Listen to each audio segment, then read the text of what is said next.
xaflad aad loo soo agaasimay kana dhacday galbeedka magaalada London ayaa waxa lagu taageeray go'aankii ka soo baxay isbahaysiga xisbiga wadani iyo ucid 13 November in aanay u aqoonsanayn dawlad sharci ah xukuumadda uu hogaaminayo Muuse Biixi Cabdi. Xafladda oo ay ka soo qayb galeen taageerayaasha xisbiga wadani iyo ucid oo iskaga kala yimi gobolada degmooyinka iyo tuulooyinka waddanka UK iyo gaar ahaan magaalada London. Sidoo kale waxa halka lagu soo dhaweeyay xildhibaano ka tirsan golaha wakiilada Jamhuuriyadda Soomaaliland kana soo jeeda xisbiga wadani iyo ucid oo hogaaminayo xogayaha guud ee golaha wakiilada Jamhuuriyadda Soomaaliland Mudane Cabdirasaaq Maxamed Ayaanle. xafladii iyo sida u dhacdayna watan Cabdiraxmaan Home Cable TV London.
ووطني يعود أقل ويلكم to London West London أخذ الساعة وعبد سبعة فتح يسوق له يسوق إيش بسبيه يا ما تجي يعاود وانا يسوق يا خليها كلها يا مريم كمان عندنا أنا واقف يجلس في الوطن يمكن أحصل على الدوري أنا ما أسمع على الدوري يا مريم كمان عندنا وقت العيال كلها عايقات سليمان وحليماني انت ضلنا هوشة روس كسوات في يوكا هي ونسيتنا حسب الوطني يوكا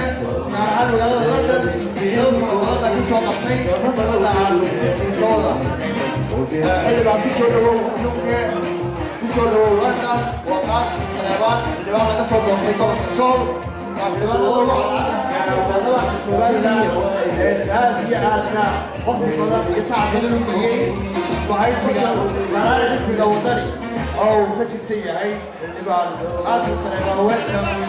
برا يوصل الحال يضرب الأضوية ويركن عيال كلها وضيع جلبا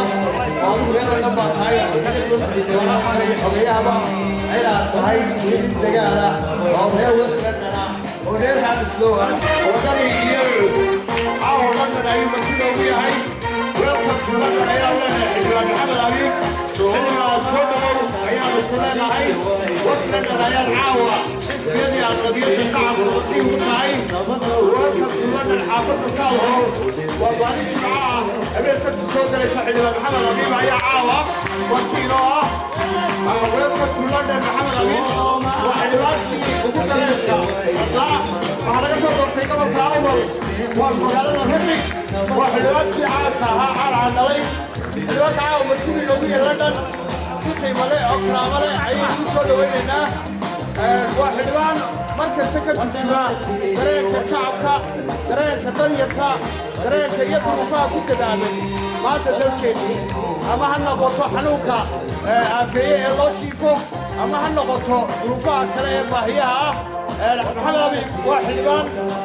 كسلطان قروطا ضد ضيقها الرسولنا عاوم كيلو ياهي ضد كيلو ياهي وسنا كيلو ياهي صالحون كيلو ياهي ويلكم تو لندن محمد أبيب أنا ورد xilligiisii dhamaaday maxaa looga soo gudbayaa waxa looga gudbayaa waa maxay doorasho maxaynu leenahay hadaynu qurba jooganahay doorasho codkiina ma maqlaayee doorasho codkiina ma maqlaayee doorasho doorasho baa loo taagan yahay cid kale ama go'aan kale oo haba yaraatee burin kara ma jiro doorasho madaxweyneenu taagannahay أحمد عول إسماعيل أحمد لندن ساب تي في لندن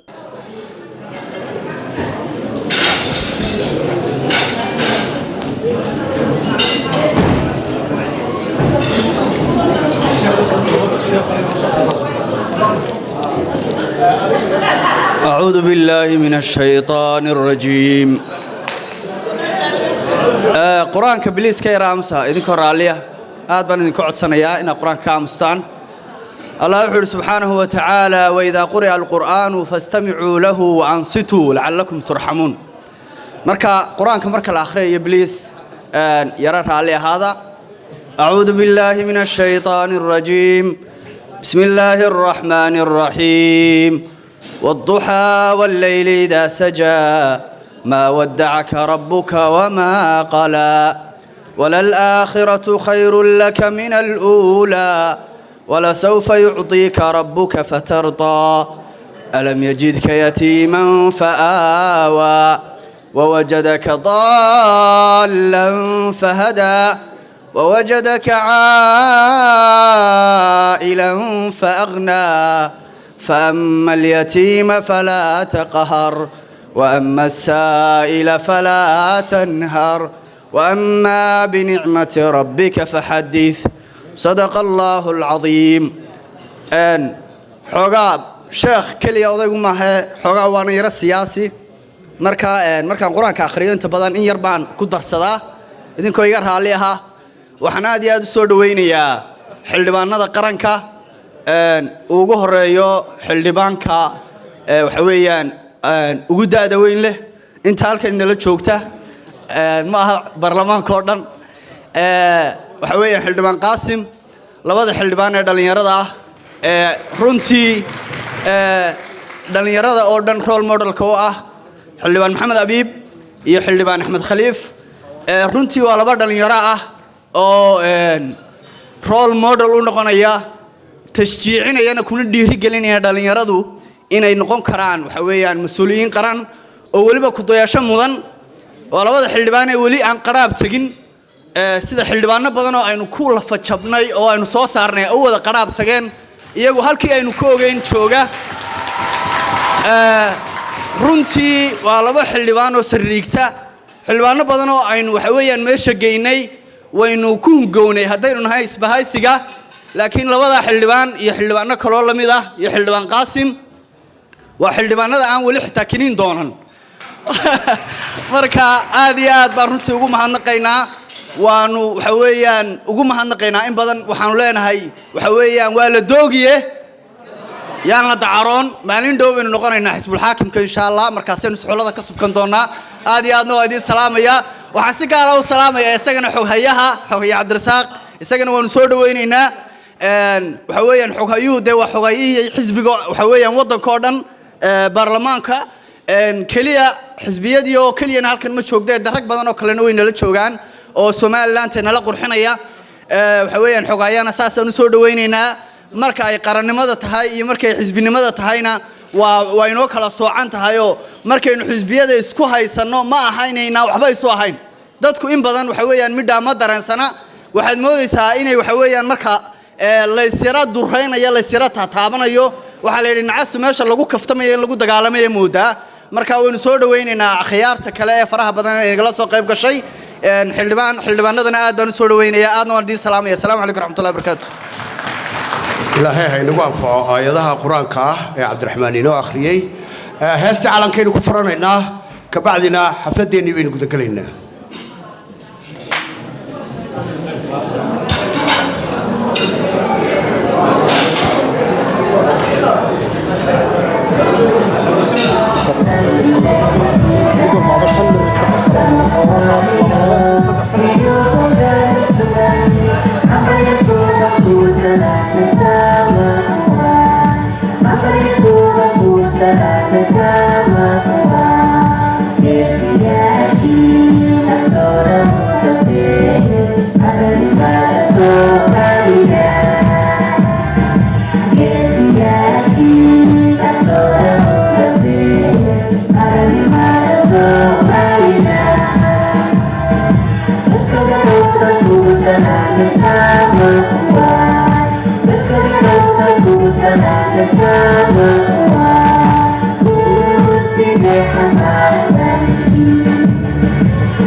So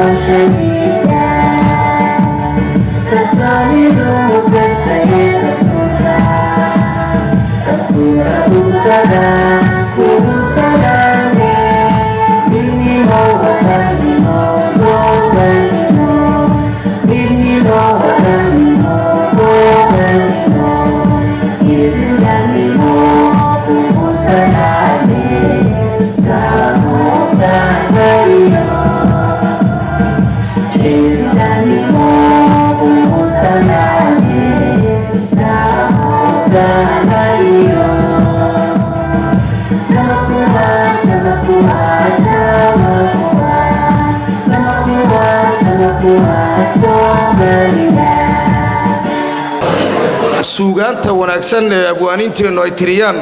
haynoo aqbalo heestani dee nuurka soo warwarayay iyo waddadii aqoonsigay ka warramaysaa ee soo aqoonsi uma baahnin jamhuuriyaddu mayna aqoonsi u baahnayn intay aqoonsi hesho aad soo guurtaan oo dalkiinnii timaadaan oo ku cadceedsataan oo ku raaxaysataan oo nolosha intaydiin hadhaa ku dhammaysataan soo dhammaanteen uma baahnin aad iyo aad baa umahadsantii marka hore reer UK isbahaysiga iyo taageerayaasha labada xisbi ee mucaaradka jamhuuriyadda Somaliland assalaamu calaykum waraxmatullaahi wabarakaatuh intaa markaan ka imaado waxaan idinka mahadnaqayaa waqtigiinna adag ee aadna soo siiseen waxaan idinka mahadnaqayaa inaad maalintaan nasanayseen ee aad hawlihii adkaa iyo saacadihii badnaa ee shaqaynayseen inaad annaga maad aragtay inaadna sharaftaana noogu timaadaan annagoon xaq idinku lahayn inaadna soo ajiibteen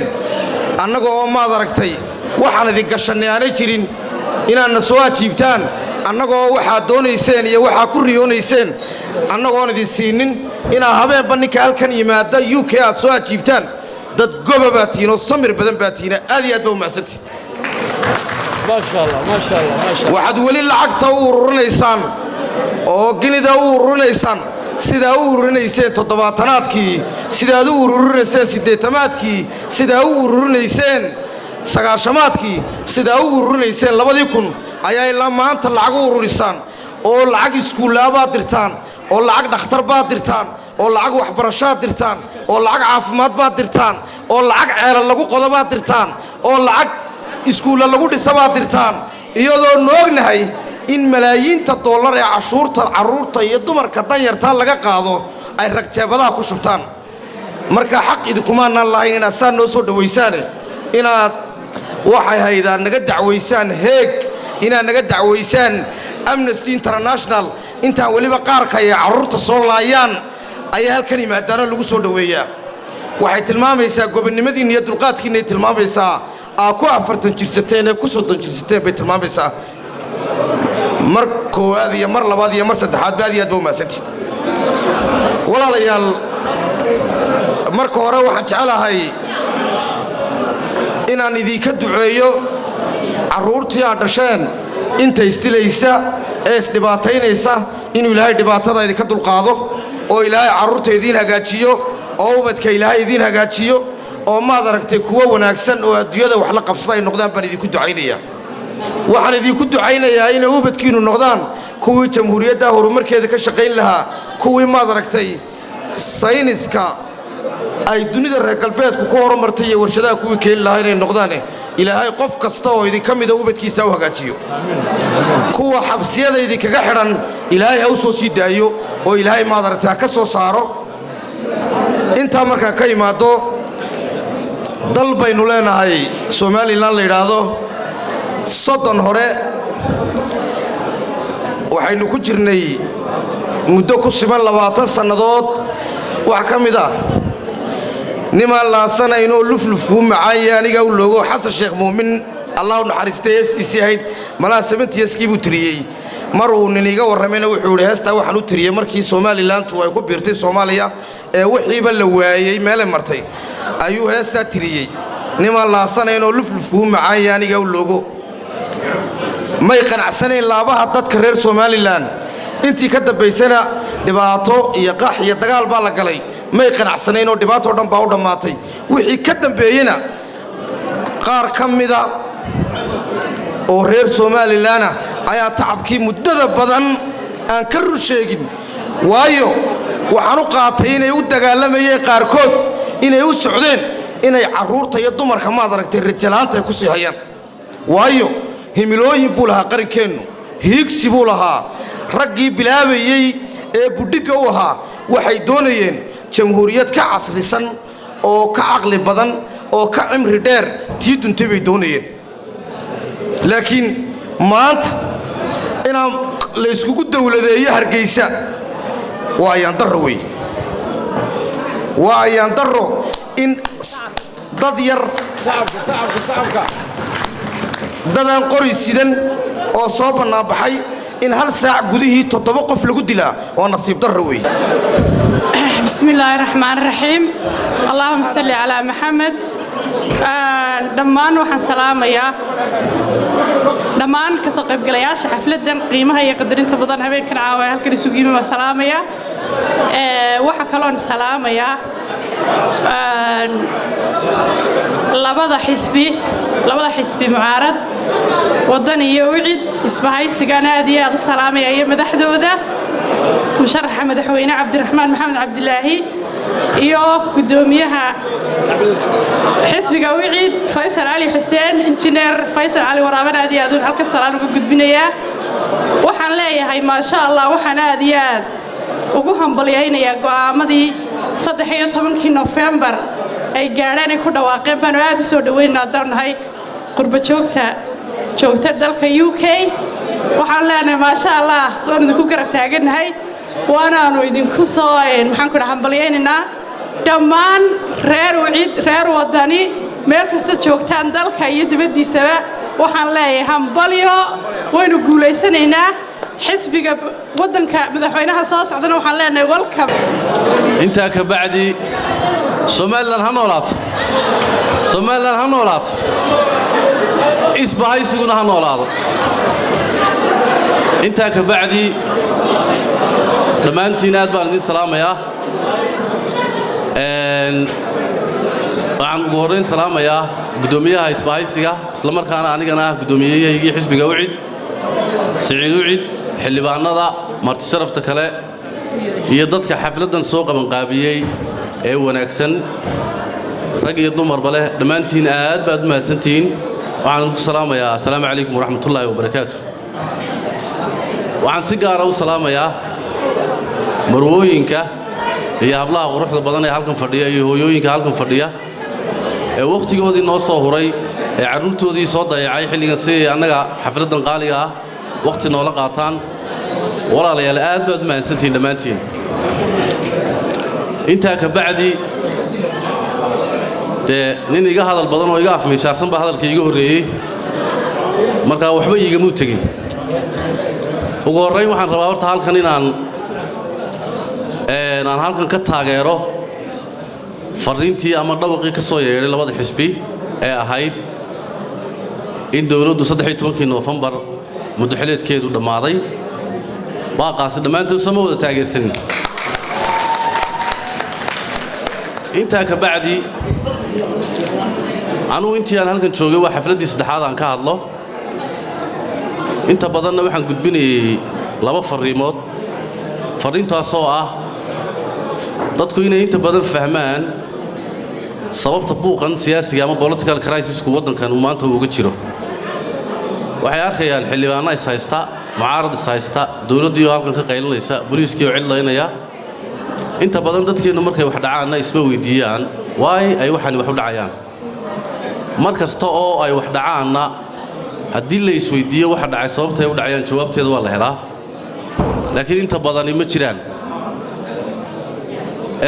halkan waxaa inta badan halkan aad looga maagayay xildhibaanadii xoogaa yara baxsaday xisbiyada ka baxsaday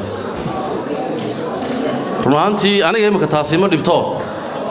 xisbiga ugu badan ee la ballaqaysto horta waa xisbiga wicid markaa qoradiina wadani waydu ku cusub tahay daad soo markaa aad u yar xanaaqsantihiin mushkiladda kale jirtaana waxa weeye aan aaminsanahay dad badan inay noo han weynaayeen dad badan inay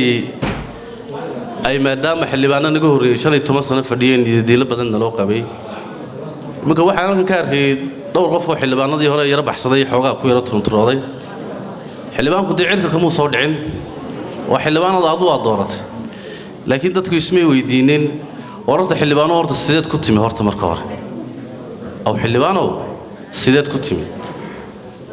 sidee lagu soo doortay kriteeriyada lagu soo xulay intaba ismaydaan weydiin dhamaantiin mushkiladda jirtaana waxa weeye qof markuu outsider siyaasadda ka yahay ee aanu ogeyn baarlamaanka waxa ka dhex socda ee aanu ogeyn xildhibaannimada dhibaatooyinka ama yacni problemiska ku xeeran environmentka ay ku nool yihiin isma weydiiyaan waxa dhacay waxaad arkaysaa un xildhibaan tegey oo deegaankaagii ahaa ama xisbigaagii ahaa u cararay dabeetana waxaa laga yaabaa degaankii soo doortoo dhamm inay facebooka ka cayaan ama ay yidhaahdaan waxa ay waxaasaa tahay xildhibaano haddaba sidee lagu soo doontay waxaan rabaa inaan intaa idiin sheego intaa markaan idin yar fahansiiyo waxaad fahmaysaa markaa wax walba siday yihiin waddankeennu waa dimuqraadi baa laga afka waxaa laga yidhahdaa waa waddan dimuqraadi ah laakiin really markay noqoto idinkuna waa ogtiin anna waa ogahay cid walbana way og tahay dimuqraadiyaddeennu waa dimuqraadiyad reereed weeye waa reero tartamayeenna ee horta dimuqraadiyad sax ah oo sida waddankan aad joogtaan u shaqaysaa horta ma jirto dabeetana reer walba wuxuu halkaa ka helaa buu la soo baxaa iminka halkan waxaa laga yaabaa inaad reero badan oo kala duwan aad ku fadhidaan halkan tusaale ahaan reerka la idhaahdo x xildhibaankiisii sidee lagu soo xulay kaba soo qaad x inuu qabiilkaaga maanta adiga yahay sidee buu ku yimi xildhibaankaagii reer walba waxaa u taliya 10 qof 10 nin baa u taliya suldaan iyo caaqil laba siyaasi laba ganacsato iyo laba wadaado hadda ku soo biro wadaadadii hadda ku soo biro 10 kaanini reer walba iyaga u taliyo horjooga waa dabadeetana marka la yiraahdo doorashaa jirta cid walba oo han leh ama damac leh waxay soo doonataa xil ama wuxuu yiraahdaa han baan leeyahay ereyga han la yiraahdana waa waxyaabaha ay bulshadeenu ay qalad fahantay waxa la yiraahdaa han anu han baan leeyahay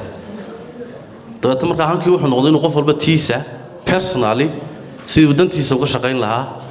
inuu u ordo 10 kaanini waxa laga yaabaa 7-6 qof oo reerkaasi aqoon-yahankoodii ahaa ama damac yeeshay inay yidhaahdaan waxaan doonaynaa inaanu candidates noqonno iyagu ma eegayaan war haddaynu nahay reerka x aynu nahay ninkeebaa inoogu fariidsan ninkeebaa inoogu aqoon badan ninkeebaa qabiilkeenna ama degaankeenna ama degmadeenna magac u yeeli kara qarankana wuxuu qaban karaya lama eego waa dad siyaasiyiina waa dadkan ay xulayaan ka waaya aragsan dabeetana ninka ay iyagu caashaqaan iyagaa garanaya kriteeriyada ay markaa ninkaa ku caashaqeen ninkii baa la salaktigaraynaya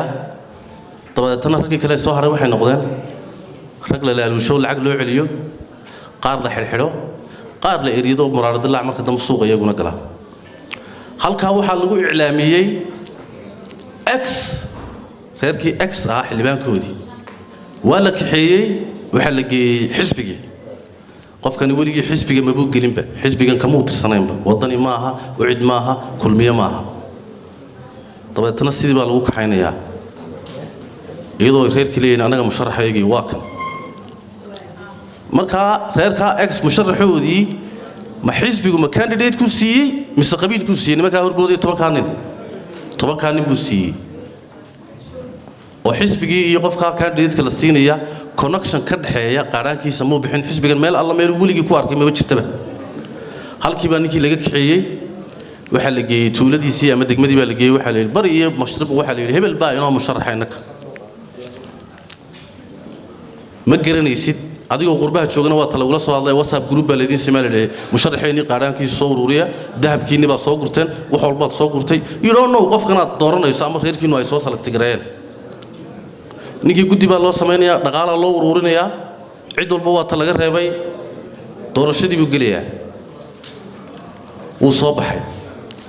xildhibaannimada miyaa loo shaqeeyey mise wuu shaqaystay waa loo shaqeeyey markii horena xisbinimada muu shaqaysane waa loo shaqeeyey soo maa okay xildhibaankii markaa 3 waajibaad buu leeyahay kow inuu qarannimada jamhuuriyadda Soomaaliland iyo shuruucda waddanka uu sameeyo dawladdana uu ku dabagalo accountable noqdo 2 inuu danaha constituency-giisa ka shaqeeyo dadkii soo doortay 3 inuu policy party line-kiisa ku shaqeeyo marka aad xisbigiina daaqadda lagaa soo geliyey marka degaankii constituency aad accountable u laqaynayna ay reer dhan ku afduubeen oo lagu yiri adaa doortay yaad accountable horta u tahay marka horta cidna horta ragga aad u cadhaysantihiin horta waa dadka aad idinku sidaa ku soo xusheen ee aad idinku lacagta siiseen ee aad idinku shalay u ordayseen ee aad lahaydeen reerkaygu yaanu dhicinaye aynu reeraha kale iska celinaya bala soo baxo marka aad sidaa ku soo xulatay xildhibaankaagii haddaba بسم الله والحمد لله marka hore ilaa baa mahad iska leh aad iyo aad baa mahadsantihiin barsharafta qiimaha leh ee halkan iskugu timi halkan caawa waxaan iskugu nimi waxaanu ku soo dhaweynaynaa xildhibaanadii baarlamaanka waxa kaloona halkan doonaynaa inaanu ku taageerno maxay ay toy go'aamadii ka soo baxay isbahaysiga mucaaradka ah haddii ay sidaa tahay waxaanu halkan si mug iyo miisaan leh ugu soo dhaweynaynaa xildhibaanada sharafta leh ee caawa halkan inoogu martida ah waxaa kaloo aynu halkan aynu ka soo maxay tahay aynu ka soo dhaweynaynaa oo aynu ku raacsannahay oo aynu si mug iyo miisaan leh ugu taageeraynaa go'aamadii ka soo baxay maxay tahay isbahaysiga mucaaradka ah run ahaantii ahaa inay kalsoonidii kala noqdeen maxay tahay guddoomiyaha xisbiga kulmiye ayaynu caawa halkan ku taageeraynaa run ahaantii arrintaa ay sameeyeen isbahaysiga mucaaradkii boqolkiiba boqol way ku saxsanaayeen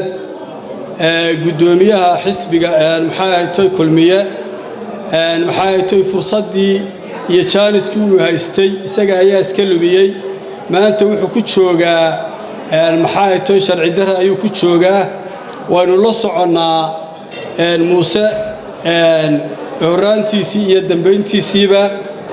markii halganka lagu jiray maxay tahay hagaardaama iyo lugooye ayuu kula joogay maxay tahay markii halganka lagu jiray ayuu kula joogay jabhadda maxay tahay snam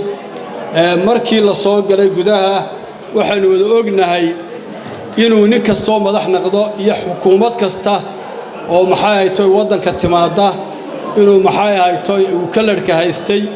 oo mar kasta uu joogay maxay tahay fadqalallo iyo hadal aan maxay tahay aan marnaba go'ayn maantana waynu la soconnaa maxay tahay halkuu inala marayo markaa waxaan leeyahay muuse arrimaha uu samaynayo cidna wax kaga qaadi maayo asigoonba wax isku yeelaya sidaan horeba u sheegay go'aammada ay isbahaysigu gaadheen si mug iyo miisaan le ayaanu taageeraynaa waananu soo dhowaynaynaa waananu ku raacsannahay inahaas ayaan kaga baxayaa waxaanan ku soo dhowaynayaa saaxiibbadayda kale halkan fadhiya ku soo dhowow samafale macalin jaamac ku soo dhoweynaade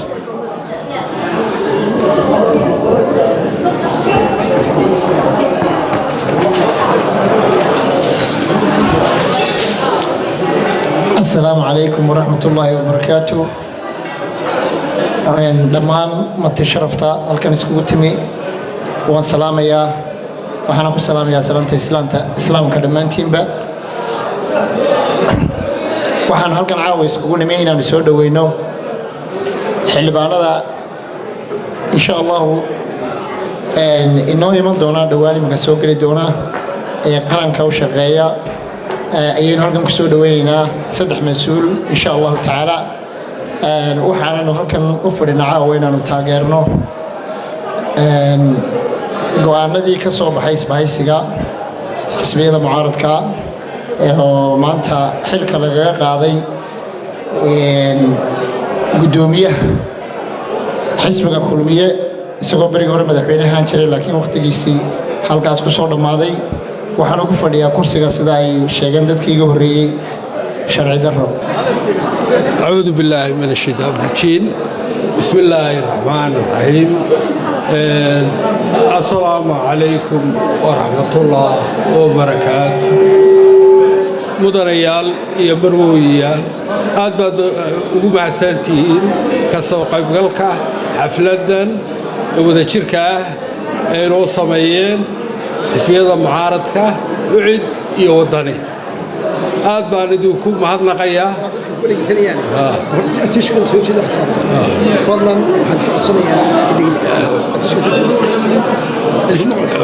fadlan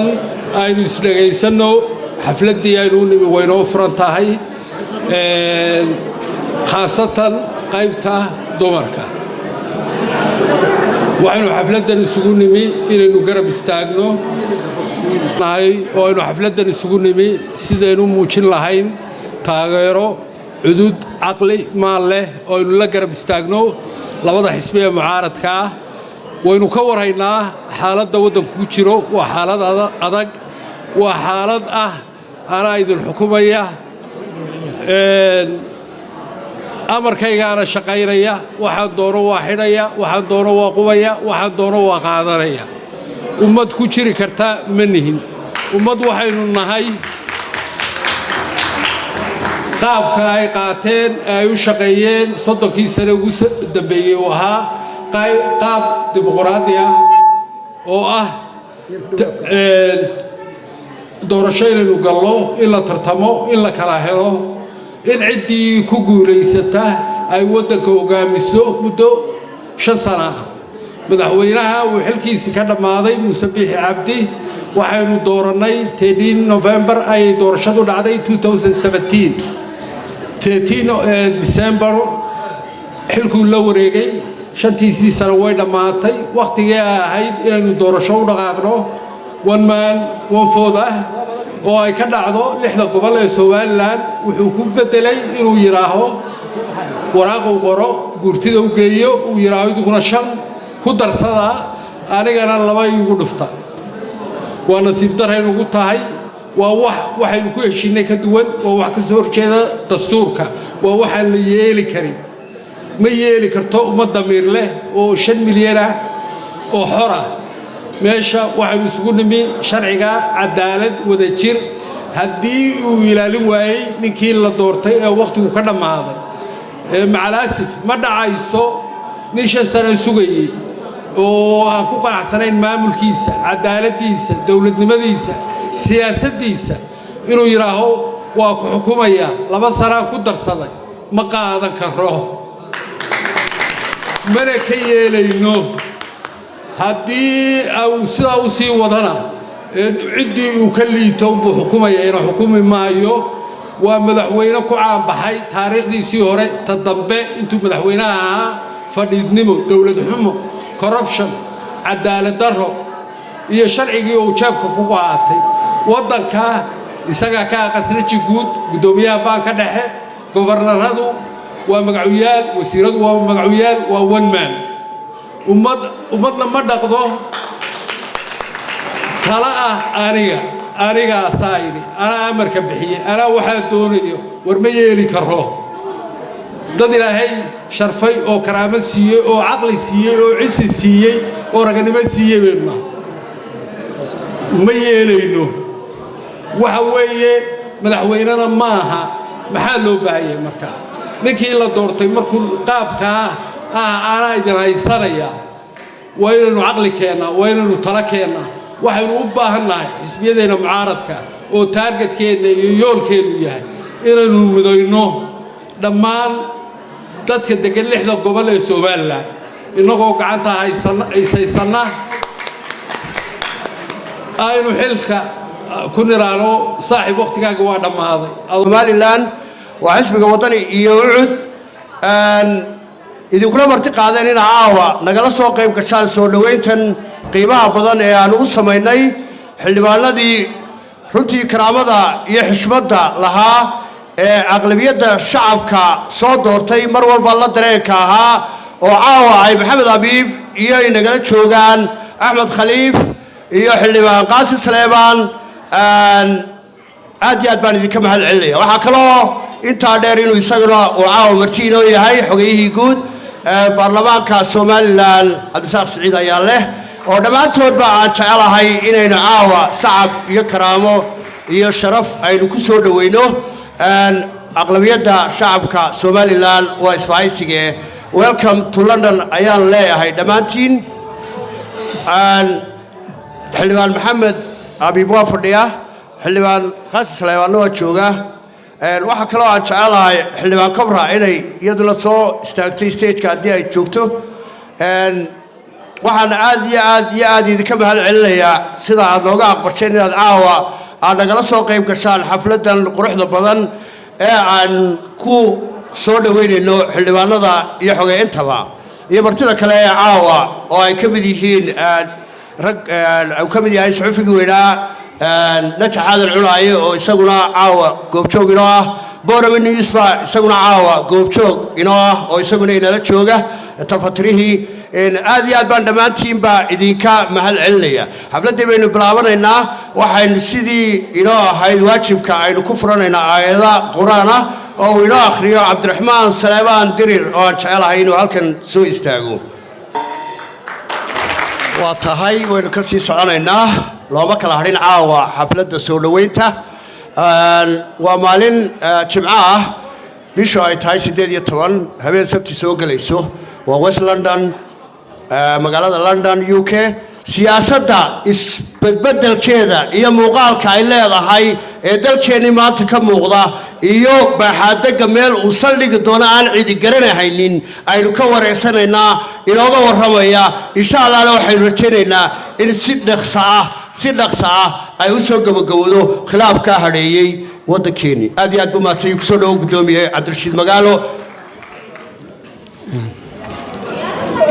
الحمد لله وصلى الله على نبينا محمد صلى الله عليه وسلم دمان مرتضى شرفت له taageerayaasha xisbiyada isbaahaysiga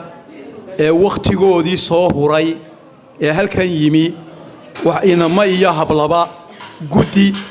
dhammaantiin waxaan leeyahay waad mahadsantihiin waxaynu isugu nimi habeen kamida habeenada qaranka markaa waxaad leeyahay dhammaantiin waad mahadsantihiin inan iyo inanba intaa haddaan ka gudbo xafladan caawa isbaahaysigu uu dhigay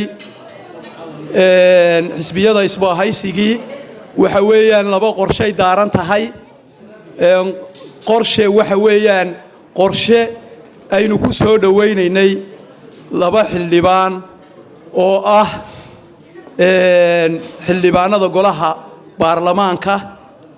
oo waddankii ka yimi oo aan iyagu degaan inala ahayn oo xaggaa ka yimi oo aynu soo dhaweynaynay waxaa halkan aynu ku soo dhaweynaynaa isagana oo isaguna marti inoogu ah xoghayaha golaha wakiilada oo isagu saddexda xisbiba u dhaxeeya oo xildhibaanadooda u dhaxeeya oo ah xoghayihii baarlamaanka xildhibaanada mid mucaarada iyo mid muxaafidaba oo isaguna halkan jooga ayaa isaguna xalfaladan inagala soo qayb galay aynu ku maamuusnay aynu ku sharafnay inuu la joogo maadaama ay xildhibaanadii qaranku halkan joogaan inuu isaguna inoola yimaado inaguna inagoo isbaahaysiga ah aynu ku soo dhaweynaynaa qalbi furan waxaan leeyahay labada xildhibaan soo dhawaada ku soo dhawaada UK qalbi furan ku soo dhawaada waynu soo dhaweynaynaa waxaa iyagu iyana inala jooga xildhibaan qaasim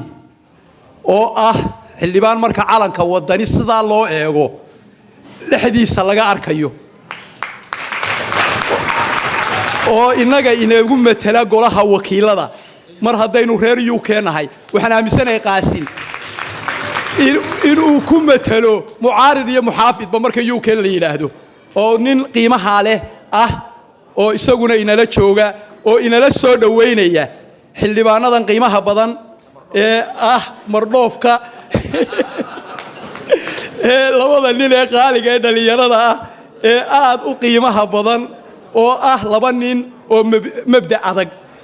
waxa weeyaan xildhibaanada boqolkiiba 80 imika la soo xulay waxay u badan yihiin xildhibaanimada adag labadanna way ka sii xag jiraan waa laba nin oo muuqda aad baynu ugu faraxsanahay inaan halkan ku soo dhaweyno anoo magaciina ku hadlaya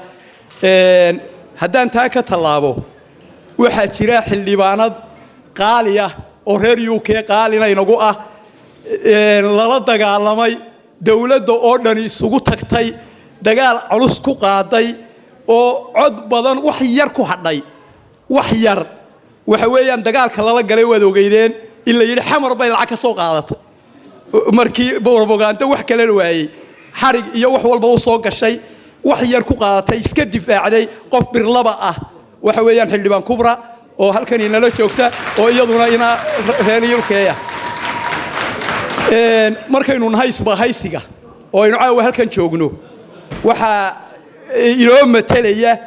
oo halkan inoogu sareeya title-ka waxa weeyaan waa gudoomiye ku-xigeenka xisbiga UCID waxa weeyaan Siciid UCID oo ku matalaya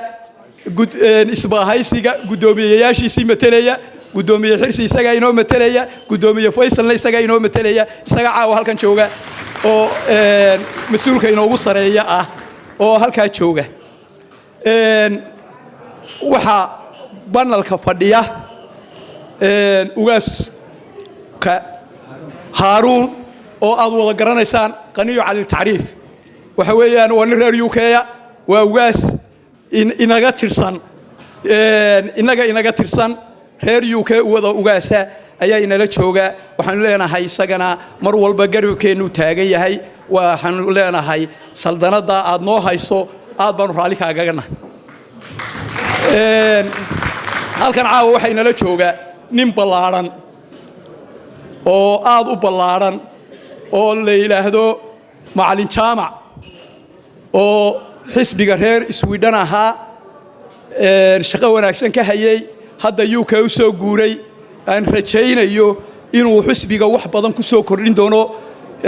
wadani UK oo isbahaysiga uu la shaqayn doono insha Allah bidnillaahi alkariim isagana caawa halkan uu inala jooga waanu soo dhaweynaynaa inta soo dhaweynta haddaan ka tallaabo waxa weeyaan xafladan muhiimadda ugu weyni waxa weeyaan inaynu martida inoo joogta aynu dhageysano sidii afhayeenka xisbiga Cabdisamed uu sheegay waa inaynu iyaga waqti badan siino oo aynu iyaga dhageysano ayay noqonaysaa dadka qofka la soo kiciya ee la siiya iyadoo dadka halkan isugu wada yimi ay mudan yihiin waxa weeyaan inuu dhageysto waxa isagu banalka fadhiya odaygii xisbiga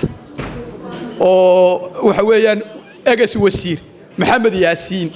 waxa weeyaan waa wada garanaysaan reer UK waxa weeyaan waa ninkii wasaaradaha inagu matalayay markuu xagga joogayna oo isagu odayna inoo ah mar walbana aynu qiimeynayno waxaan oran lahaa waxa aynu kelmadaynu ka gudbinaynaa halkan waxa weeye waxaynu taageersanay go'aankii ay gaareen labada xisbi ee ay madaxweynihii hore ee jamhuuriyadda Soomaaliland Muuse Biixi Cabdi ay kaga dhamaaday xilligu 13 November ee ay kala noqdeen kalsoonidii inaynu taageerno nuxurka ujeedadeenu waa intaa ninkii yimaadana intaasun buu oranaya waxaan markaa ku talinayaa inaynu iyaga u dayno inaynu martida u dayno inaynu ninka yimaadana soo dhaweyn aynu ku koobnaano insha Allah bidnillaahi alkariim mar koobaad iyo mar labaad iyo mar saddexaadba waxaan in leeyahay waad mahadsantihiin hablaha qiimaha badan ee xafladan inoo soo agaasimay lafdhabarta ah si gaar ah baan u salaamayaa geelu xoolo kuma jiro madaxaad noo saarantihiin waxa weeyaan dhammaantiina waxaan leeyahay waad mahadsantihiin wassalaamu calaykum waraxmatullaahi wabarakaatu aad iyo aad ayuu mahadsan yahay gudoomiyuhu wax laba kalmood siinaya gudoomiye ku-xigeenka waqtigeenu ka faa'iideysanaynaa 2 minute wax ka badan waxaan jecelahay inaydan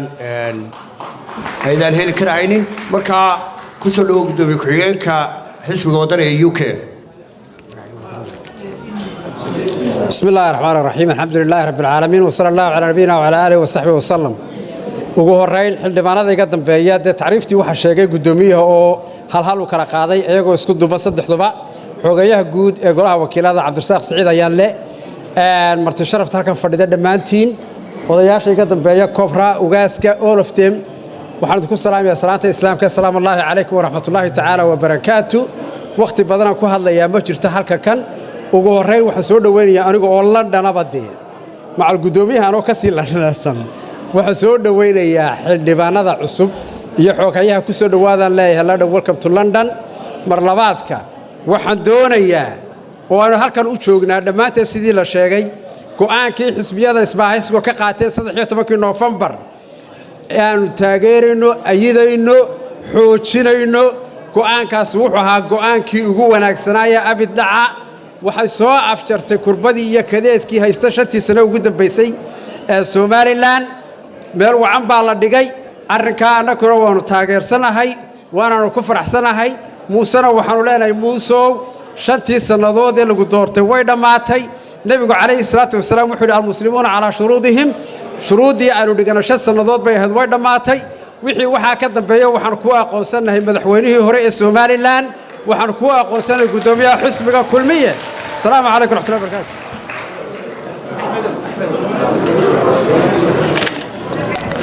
waa tahay aad iyo aad buu mahadsan yahay sidaa uu inoogu soo gaabiyey guddoomiye ku-xigeenku waxaan jeclahay inaan u yeedho xogayaha caafimaadka ee xisbiga ucud axmed maxamed allaale soo istaag halkan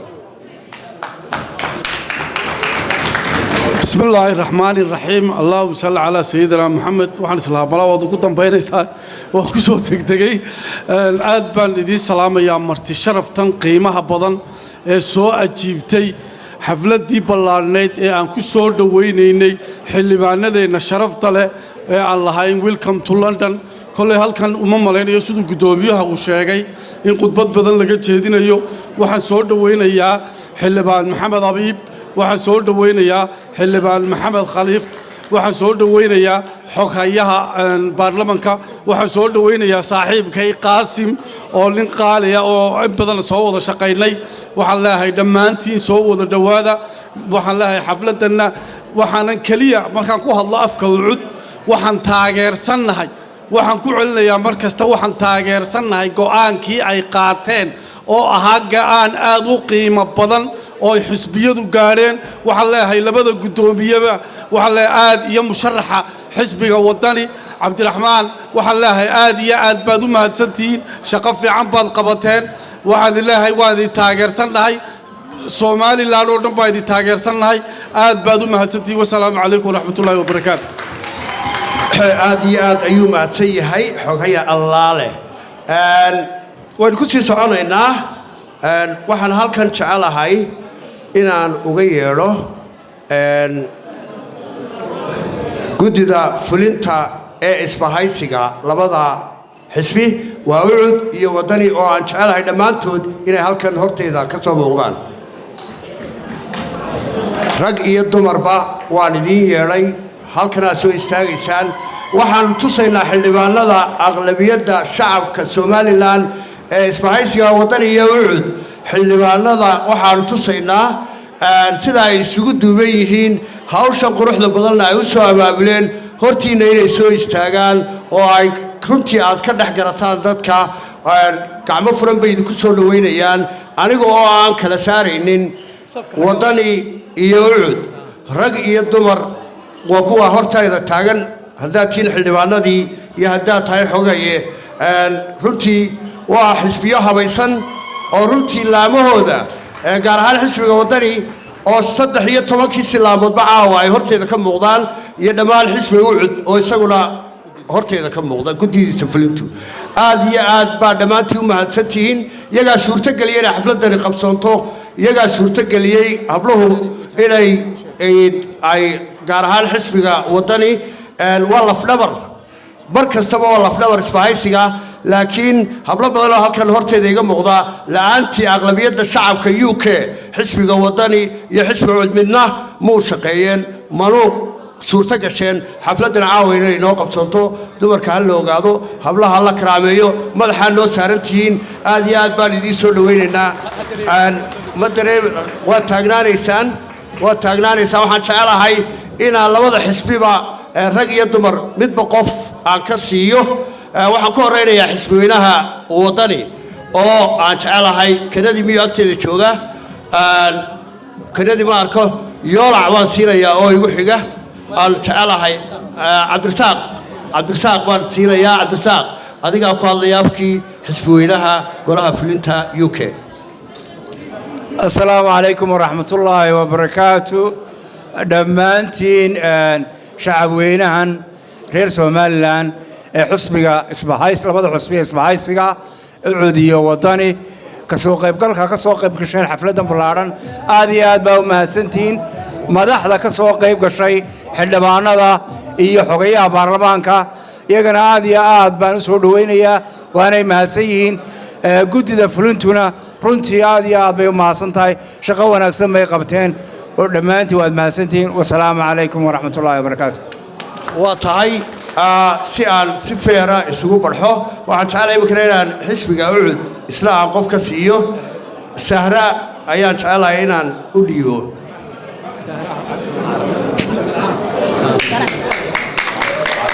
السلام عليكم ورحمة الله وبركاته مدشان وان سلاميا waxaan soo dhaweynayaa labada xildhibaan ee dhalinyarada ah waxaan kale oo soo dhaweynayaa xogayaha golaha wakiilada Cabdirasaaq Siciid Ayaanle iyo dhammaan xildhibaanada kale ee mudantahay meesha fadhida dhammaantiin waan idin salaamayaa waxaan aad iyo aad ugu mahadnaqayaa howlwadeennadii halkan ka soo shaqeeyay waxaan si sharaf leh u salaamayaa dadkii soo ajiibay waxaan aan ayidsanahay oo aan anigu laftigayguba aan ka raali ahay 13kii bishii November inay ugu dambeysay madaxweynihii xilligiisu u dhamaaday hadda laga bilaabana aanu aqaano shicib aniga ila mid ah oo aanu ahayn madaxweyne haddii uu diidana dee la isma muquuniyo ta kale dagaal iyo maaragtay rabshatoonana ma rabnay loogo nabadda waxa la gaaliya islaam labadaba waa nabad nasteexaad waa gogol nasteexaade marka nabaduna way fiican tahay nabadda laga shaqeeyo isaguna inuu nala garto oo nala ogaado oo waqtigiisa markay dhamaato meesha ka dhaadhaco way fiicnayd wabillahi tawfiiq intaasan ku soo gabagabaynayaa aad iyo aad ayuu mahadsan tahay waxaan jecelahay inaan laba kalood siiyo Casey oo Bristol ah.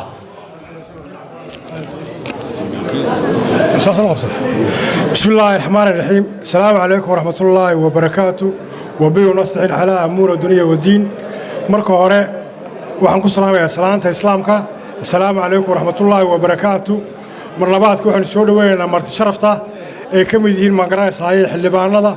وكم يدين حقيقة جودة قراءة وكيل هذا يا دمان أنت كره شوك طبعا هكذا شوية شيبتي يو دمان تين بعد بو سلامتين مرصدحات كوحن لنا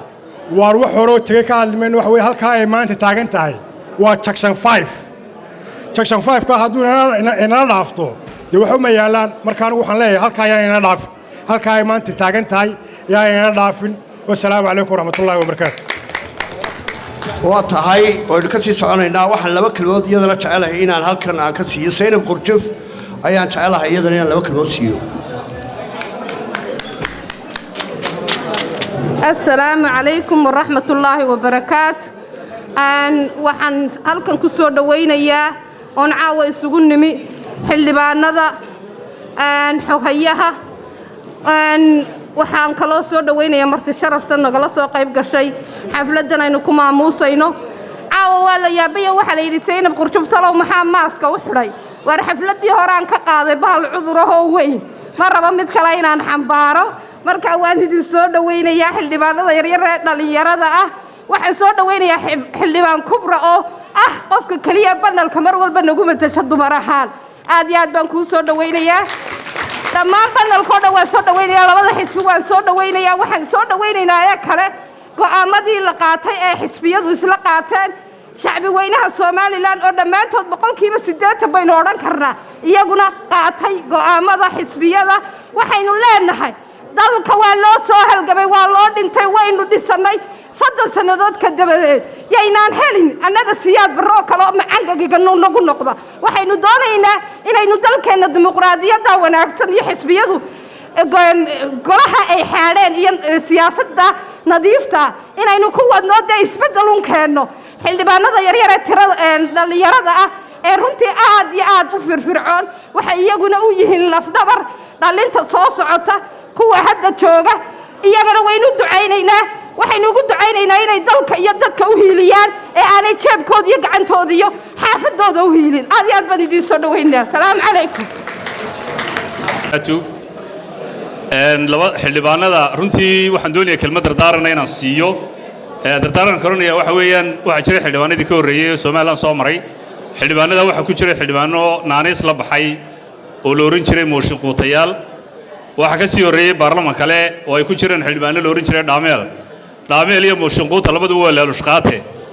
waxa aan runtii annagoo aan idinka warwarsanayn ama aan idinka baqaynin aanu idinkula talinaynaa inaan laydinkula soo dhicin oo aan laydinla imanin in laydinku dayo laaluush taasi waa dardaaranka labadan siinaya waxa weeye waxa jiray xildhibaano la doortay oo xisbiya ka soo baxay laakiin taraasid ku dhex maray xisbiyadii ay ka soo baxeen waxaan idina kaloo idinla dardaarmaya inaad mabaadi'diinna ku sugnaataan oo xisbiyadii ahaydeen calankooda iyo maradooda iyo magacooda baa ku ololeyseen aad ku sugnaataan dardaarankaas aniga siinayaa Somaliland dalkeennii runtii waxaa halakeeyey oo farbaas ku haya xanuun la yidhi waa xumad oo si rasmi ah cid u ogaatay cid u baadhayaanay jirin albaab walba uu galay dad fara badan oo qaali nagu ahaa baa dhintay xukuumaddii loo xil saaray waxba kamay qaban kamanay hadal waxaa kaloo jira oo aynu arkayna dhalinyaro badan oo reer Somaliland oo markay shaqalaantii iyo nolol xumadii ku dhacday naftoodii iyagu ilaahay sabab uga dhigay oo suicide isku sameeyey waxaynu arkaynay gobolka Togdheer magaaladiisa Burco oo 63 caruura oo daadoodu isugu jirta 16 jir 17 jir kuna ugu weyn yahay laga soo xidhay oo madheero lagu xidhay waxaynu arkaynaa madaxweynaha ummadda ka mas'uulka ahaa oo intuu beer maanta tagay baqal fuulay oo ku xaragoonaya runtii waxa soo dhamaan waa ceeb iyo fadeexad waxaynu doonaynaa madaxweynaha madaxweynkiisa dhamaaday dee taariikhda la xisaabtami doonta anoo afka xisbiga wadani ku hadlaya oo uga wakiila qaaradda Yurub waxaanu taageeraynaa dhammaan meel kastoo aanu joogno isbahaysiga go'aankoodii ahaa in madaxweynekii xukuumaddaasi dhacday kaliya Muuse Bixi aanu ogol lahay inuu yahay gudoomiyaha xisbiga kulmiye aad iyo aad baad mahadsantihiin assalaamu calaykum waraxmatullahi wabarakaatuh waa tahay gudoomiyaha Bristol Saleebaan Sanyare ayaan jecelahay inaan laba kelmood siiyo waqtiga ayna riixaya inooga faa'iideeyay idinkoo raaliya kusoo dhawo Saleebaan السلام عليكم ورحمة الله وبركاته دمانتين آد بان إذن سلام يا حفلة العاوة كل وحى أي مهمة دو هاي إن سودوين تحلوانا دا برلمان كسومالان عاوة هكذا للفردي حلوانا دا غير أن كن سنتين إن النقدان موسيقى وسيال سيدا قار بدن لو خساروي وحن سودوين حلوان قاسم وراديو كيا وانسان لهاي محمد أبيب أحمد خليف جامع صالح oo runtii labada xildhibaan Axmed Khaliif iyo Qaasim waxa ka soo baxay gobolka Sool Maxamedna wuxuu ka soo baxay gobolka Boorame aad baan u soo dhaweynayaa dhamaantiin waxaan doonayaa inaan idhaahdo kelmad kooban oo ah xaaladda waddankeena ka taagan iyo dhibaatooyinka jira runtii inaan laba kelmood ka idhaahdo ayaan doonayaa runtii waddankii waxa ka jira political crisis oo aynu ognahay halka ay marayso waxaan leenahay madaxweynaha waqtigiisa dhamaaday ummadda dhibta ka daa la ildaran caafimaad darrada la ildaran gaajada iyo dhibta waxaanu ognahay shalatooda maanta arkaynay in berbera ay uu isku dilay qof isku daldalay gaajo darteed iyo dhibaato haysata darteed dadka noocaas ah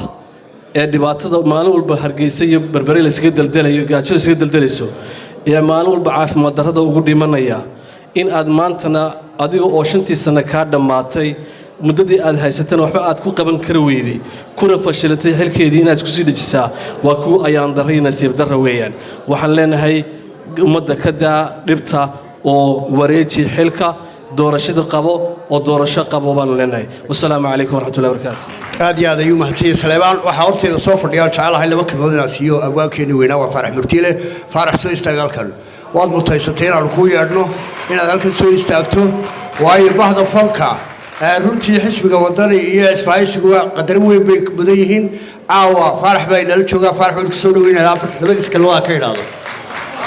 السلام عليكم ورحمة الله وبركاته آدي من السلام يا أرتوحن آدي السلام يا كان يلاب حلبان هذا شرفت له ودك هو يلوقيمي مرتين وإحنا welcome to London كسر هذا تذكرني كسر هذا واللي بوحن آدي عن حسين يا محمد حبيب أو عفينا إنه نبدل حق هذا الكا يرجع الواقع إن شاء الله عبد ورابع نبدل دونتا وميسان وين وحن كلام قارو السلام يا مع أحمد خليفة محمد علي كلاي والسلام يا هذا قلت يا وقلت عاو مقعد بي بحسي مقع يرو aad laygu yar xantaa jira tontoobo مقع horta ciidimay bixin ana bixisaday ficil aan sameeyay baan ku baxay tontoomaduna la jeclayga ahayd waxaan salaam saaxiibka aad hawo garaacin marka mar hadad maxamed cali kale igu bedeshay ood maasanta واسع waxaan kale salaamayaa saaxiibka Cabdi Qaasim oo isku xaafadnahay oo run ahaantii marxaatiga yahay ururka wadani isagoo urura ayaan wada bilownaagay isaga iyo Mustafa dadkii bilaabay baan nahay shifiil u tagay ayaan nahay walba waxaanu saaxiib quraan kale walba siyaasiyiinta oo dhan nimanka madaxda ah oo dhan waxa ka ka Cabdiraxmaan oo isku mudannay Cabdiraxmaan Ciro oo markuu ahaa safiirka ahaa Moscow dhalinyaradu soo martay baan ahaa wana aad u wacan oo wanaagsan inuu naga maqan yahay ayaan u sheegay awgeed kan waan salaamaya xoog hayaha guud barnaamijka Somaliland Absaaq Siciid ayaan le waa aqoonyahan abwaan weyn baa dhalay wuxuu aabi ahaa abwaanadii ugu cadcada iyo aqoonyahanadii ugu cadcada iyo xildhibaanadii 60 kiiba marka waxa ka soo jeeda marka aad baan ku salaamaya waxaan kale salaamay walaashay Kopra oo walaashay ah oo abwaanad ah oo aqoonyahanad ah وما حلبان قرأت قانانه وقفك وحكوا أعمل لها وين محاها كبرى رانتي لقاس كمان سلامة يا وسير كان سلامة يا قدومي سلامة يا لمنت سلامة يا شعنا وسلامة يا الله يخليك إيه رقبة أرونا يا ما دام يرجع كان برلمان كي قبل بعد شرا سمارت هستا سمال أنا كله لو قاضو قبل بعد نقول ترى قال حلبان هذا أنا قلت ترى قال مر والبا أي مادان أما أي شوكان أنا تريو الدنابية هذا حتى يرنوك عيدي حتى عيديدو dad baa nimanka laga soo xulay doortay shacabkaygu xilka nimanka duudka urtay saaray dumadooda duhur soo baxay ragii diinta lagu dhaarshay aanu diro wixii daway shacabku doonay dowladaha adduunyada hadii la isku wada duubo oo ay noo soo diraan deeqan kala joogsan ma daboosho baahida waxaan dabad ka eegnaaye wixii dhididka loo daadiyo ayaa deeqa aadmiga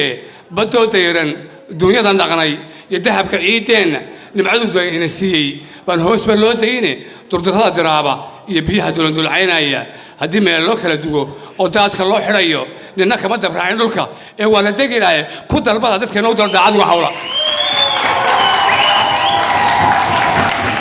دجال كي سوي سوحو كذا عيك همد منا إنه كنا طريق بيننا الدنيا ما شاء تكتنا كم يبستان داس نفتا هما أشتغل كم ترى دور كان ما انتهى يقول توارين يدعى الكذا فاني سبرين كذا دهني يسيدو كان سده دينار كما قالن كذا دوغي مرة يعني دولة الشيء يا ديق لقاتنا حق بقى يقدر بقولنا إن الدبق الشاوية تنبركة يلا ما أنتم يجا إرتلوا قداسو تلاقي وجهه ومرة حدير تلاقي قاستي أنت دورسن تعود العضي يدالك يوغر niman baa digaag soo daja iyo caana daasado degdeg inuu u taajiro ragaas xulada u duubtay ganacsiga dacfaray ee soo doon laga yeelay dadku wuxuu ku leeyahay in daba gashaa weey caruur aan duruus qaadan bay dumarku haystaane caruur aan duruus qaadan bay dumarku haystaane waana dib u dhac weyn oo ku yimid dawladnimadii wayn inanta daabiyadaan ciidadeyn joogta iyo inanka doobiga isteegeela daashinaya iyo kuwa doktoradu dhaleen ama dijaarteenu wala duruus wada bartaan doorka waxa jooga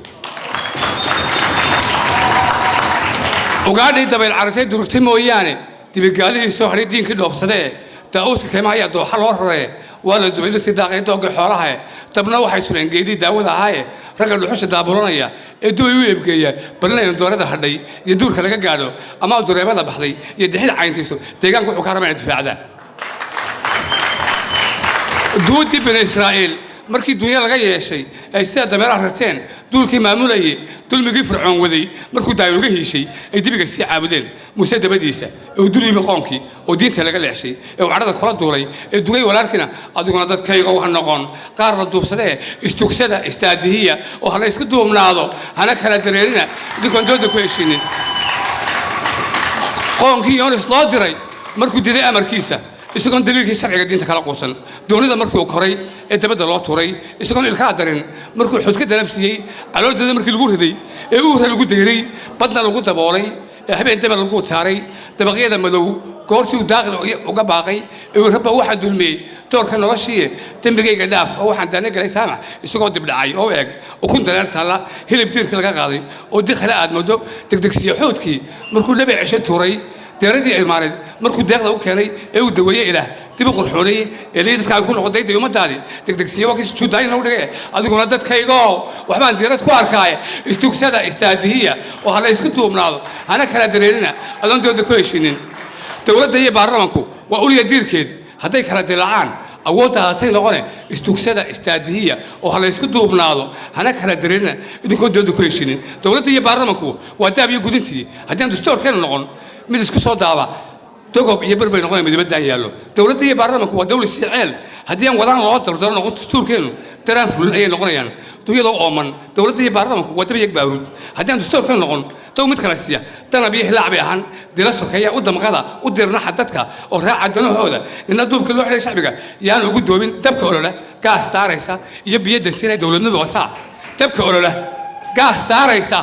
iyo biyadda siinaya dowladnimadu waa saa ninkii dalikan haysa we intaasoo is wada diidan oo la isku daray weeye iyagoon dulquma geysan oo daana kala gaadhin ninkaan daba ku wada qaadi karin yaanu soo dayn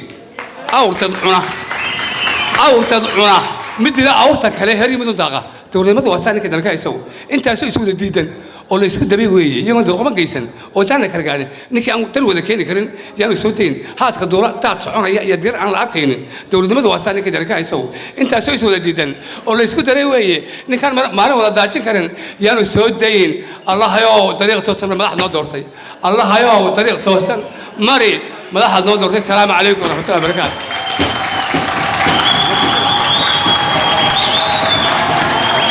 aad iyo aad ayuu mahadsan yahay abwaan faarax murtiile waxaan jecelahay inaan laba kalmood siiyo suxufigeennii weynaa oo caawi inoo yimi oo one week london inala joogay waa najax aadan cunaaye najaxa layla soo dhoweeyo waa suxufi caan baxay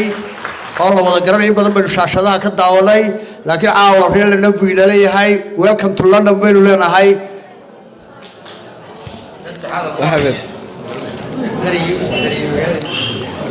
anigu dee dhuumashumaa ku yimi marka hore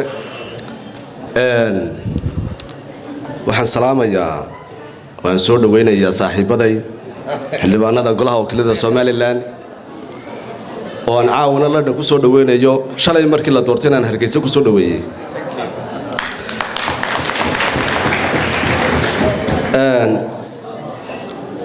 waxaan salaamayaa isbahaysiga labada xisbi mucaarad ee cid iyo wadani markii aan halkan imid waxaan islahaan dee malaha xisbiyadu waxay ku xoogan yihiin magaaladii hargeysa laakiin halkan ayaabay kaga xoog badan yihiin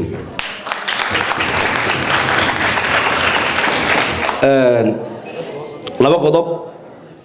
ilaa saddex qodob ayaan jecelahay inaan soo qaado midda koobaad ee aan naftayda iyo naftiinaba ku dardaaraya waad aragteenoo qof aad jeclaydaan ayuunbaa lagu odhanayaa saaka uu quraacday isagoo aan qadayn ayuu dabeetana dhintay markaa cibaadada horta waan ku dardaaraya dhammaantiinba intiina ugu badanna dee waan isku aragnaa masaajidda iyo goobaha cibaadada taasi waa qodob oo aan jecelahay inaynu kala qaadanno waxaan ka soo horreeyey dhowr saacadood baan ka soo horreeyey labada xildhibaan oo markay yimaadeen ee ay habeenkiina lahaayeen waxaan ku soo baxnay dharkayagii muxuu ahaaye sportiska anu maa ka yara soo horreeyo anoo si wanaagsan u labisama aanu soo degin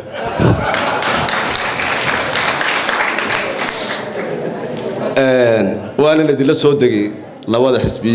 baan u sheegayaa ee waddan iyo cid anu halkanaan soo degay waxaananu jaarnahay qaasin xildhibaan qaasin somalilan waraydu kuma seegana oo marka nimanka sidhaahdo bal waran waxaan arkaa dadku iga xoogaalsan oo wixii aan maqlay ama aan arkay ama aan hayay sheegaya waxa ka jirta somalilan dhowr qodob baa ka jira mid idinkaan idin dhaafaya oo waa taayidku aadee mas'uulka looga tiin laakiin 2 ilaa 3 ayaan idin sheegayaa mid waa cudurka la yiraahdo dengue fever markii ugu horeysay aba ka hadlay oo intuu qoyskayga ku dhacay ayaan ka yaabnay wixii mid ka mid ah guri dambeeskayga ku dhacay dabeetana waan u adkaysan weyno markaan ka hadlay ay 2 toddobaad kadib wasaaradda caafimaadku sheegtay inuu yahay cudurka dengue fever laakiin ifafaalihiisa waxaad moodaa wax ka xoog weyn inuu yahay kala sheegayo oo maadaama dalka Uganda oo aynu jaarnahay bariga Afrikana ku yaala xadkeennuna uu isu furan yahay oo ka dilaacay cudurka la yiraahdo Ebola doo wax si dhabiir oo soo gali kara ka waa laga shakisan yahay waxyaabo kale waa laga shakisan yahay idinka ayaa dadkii iyo muxuu haayay dalkiiba oo af iyo adinba in cid walba la kaashtaan oo uga hadashaan aad bay muhiim u tahay way dawladuhu marka ma aragtay ay marka tirahdaan dawladdu way dhacday ee ridaysaan cudurka waxba kama gelin marka dadka dhimanaya ee naga dhimanaya dadkeenii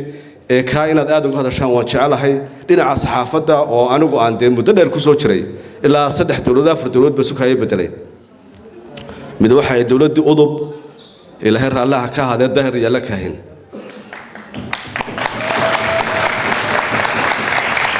waxaan ahaa dhalinyaradu Cabdullaahi Maxamed Daahir Cukuse oo kulankan ka horeeyay halkan ka hadlay oo soo gacan qabtay wargeyskiisii maxaa la yiraahdaa saxan saxo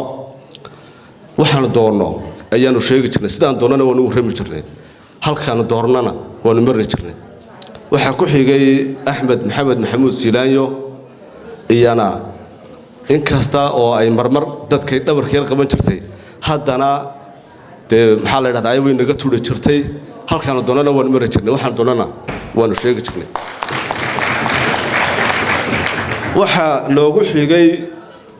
dawladda hadda joogta ee uu hogaamiyo Muuse Biixi haddii iskaba dhaaf saxaafad iyo warbaahin haddii uu qof aragtidiisa cabiro halka la isla maro waa aragteen ubadkuna waxa la yiraahdaa marka ma aragtay ilmaha yar aad usha ku dhufanayso ka kada yiraahdo ku cararaayo dhinaciisa u cararaa inta ugu badan xisbiyada mucaaradka ahi waa meelaha ay marka kada marka yiraahdaan aan u soo yara cararno labada xisbi mucaarad ee Cudiya Wadani oo ay kala hogaaminayaan Cabdiraxmaan Maxamed Cabdullaahi Dr. Cabdiraxmaan Maxamed Cabdullaahi Cirro iyo Faysal Cali Waraabe dhinacooda aan u soo cararnaa maalin aan Cabdiraxmaan la kulanana waxa uu noo sheegay in warbaahinta uu garab siin doono haddii uu soo baxo idina markhaatiban idinka dhigayaayo waxaan isleeyahay hadhowtir haddii Cabdiraxmaan uu soo baxo siba isu yara diyaariseen oo nin waliba suulkiisa waa diyaarsaday inta imaka ay muuqata marka waxaan isleeyahay haddii Cabdiraxmaan soo baxo intan uu baaba markhaati aniga horta igu filan haddii uu soo baxo Hargeysa waan ku laabanaya haddii kale halkan baan idila joogayaa aad iyo aadna waan idin wada salaamaya waliba si gaar ah waxaan u salaamayaa hablaha oo mar kasta oo wax la qabanayo ah kuwa ugu horeeya aad baan u salaamayaa dhamaantood idina aad baan maasantii soo dhawaada waana idin sii sagootay صحفي نجح هذا العناي ونقوم هذا اللي ونكون على الناس آل حلبانة يحق أيه إنه قاعد سن بانش على هاي dumarkuna ay waxoogaa isu yara fududeeyaan oo dhiijeygeenii caanka ahaa qaadir alxamdulilah caawa dee shookaanta inoo haya oo doonaya inaan ka faa'iidaysano marka waxaan jecelahay inaan 1 minute haddii uu awoodi karayo aan siiyo liibaan diiriye Borama News haddii uu maqlayo haddii kale waa ka sii soconaya waayahay waxaan jecelahay inaan siiyo 2 minute oo aanu 1 minute kale ku darin Cabdi Ismaaciil haddii uu maqlayo waa tahay Cabdi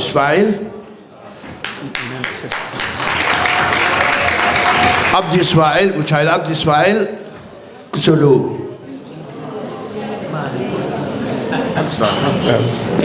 السلام عليكم ورحمة الله وبركاته. سؤال بان سلام يا دمان. هذا الكيد جوار لدميي إما قال أنا واحد لا تهاي كأن وده كان إسماعيل تسدي هاي ولا وجي هاي هذا الله واضح ما يبرسي حلو هل لها ماشي أسكر باقة بسطي والله إنها استا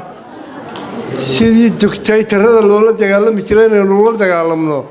oo aynu wax iska weydiinaa meesha ku jirta waa in taa xaqiiqda aynu ku xaqiiqdu waa markaa aadna waan idin salaamayaa laakiin waxaan idin leeyahay wararku sidii hore ma ahay askar bayna haysatee meesha sidii loo xoreyn lahaa falweeda la qabto aad iyo aad buu mahadsan yahay cabdiwiinoo soo gaabiyey iimaan ciise from Kenya waa nin runtii xisbiga aad iyo aad ragga halbowlaha u ah iimaan haddii maqlayo halkana soo istaago waa nin hawlkar ah sacab baynu ku soo dhawaynaynaa iimaan waa ragga lafdhabarta oo ah xisbiga soo dhawowyeen waan jecelahay 2 minut inaad ku soo koobi leed بسم الله الرحمن الرحيم waan salaamayaa guud ahaan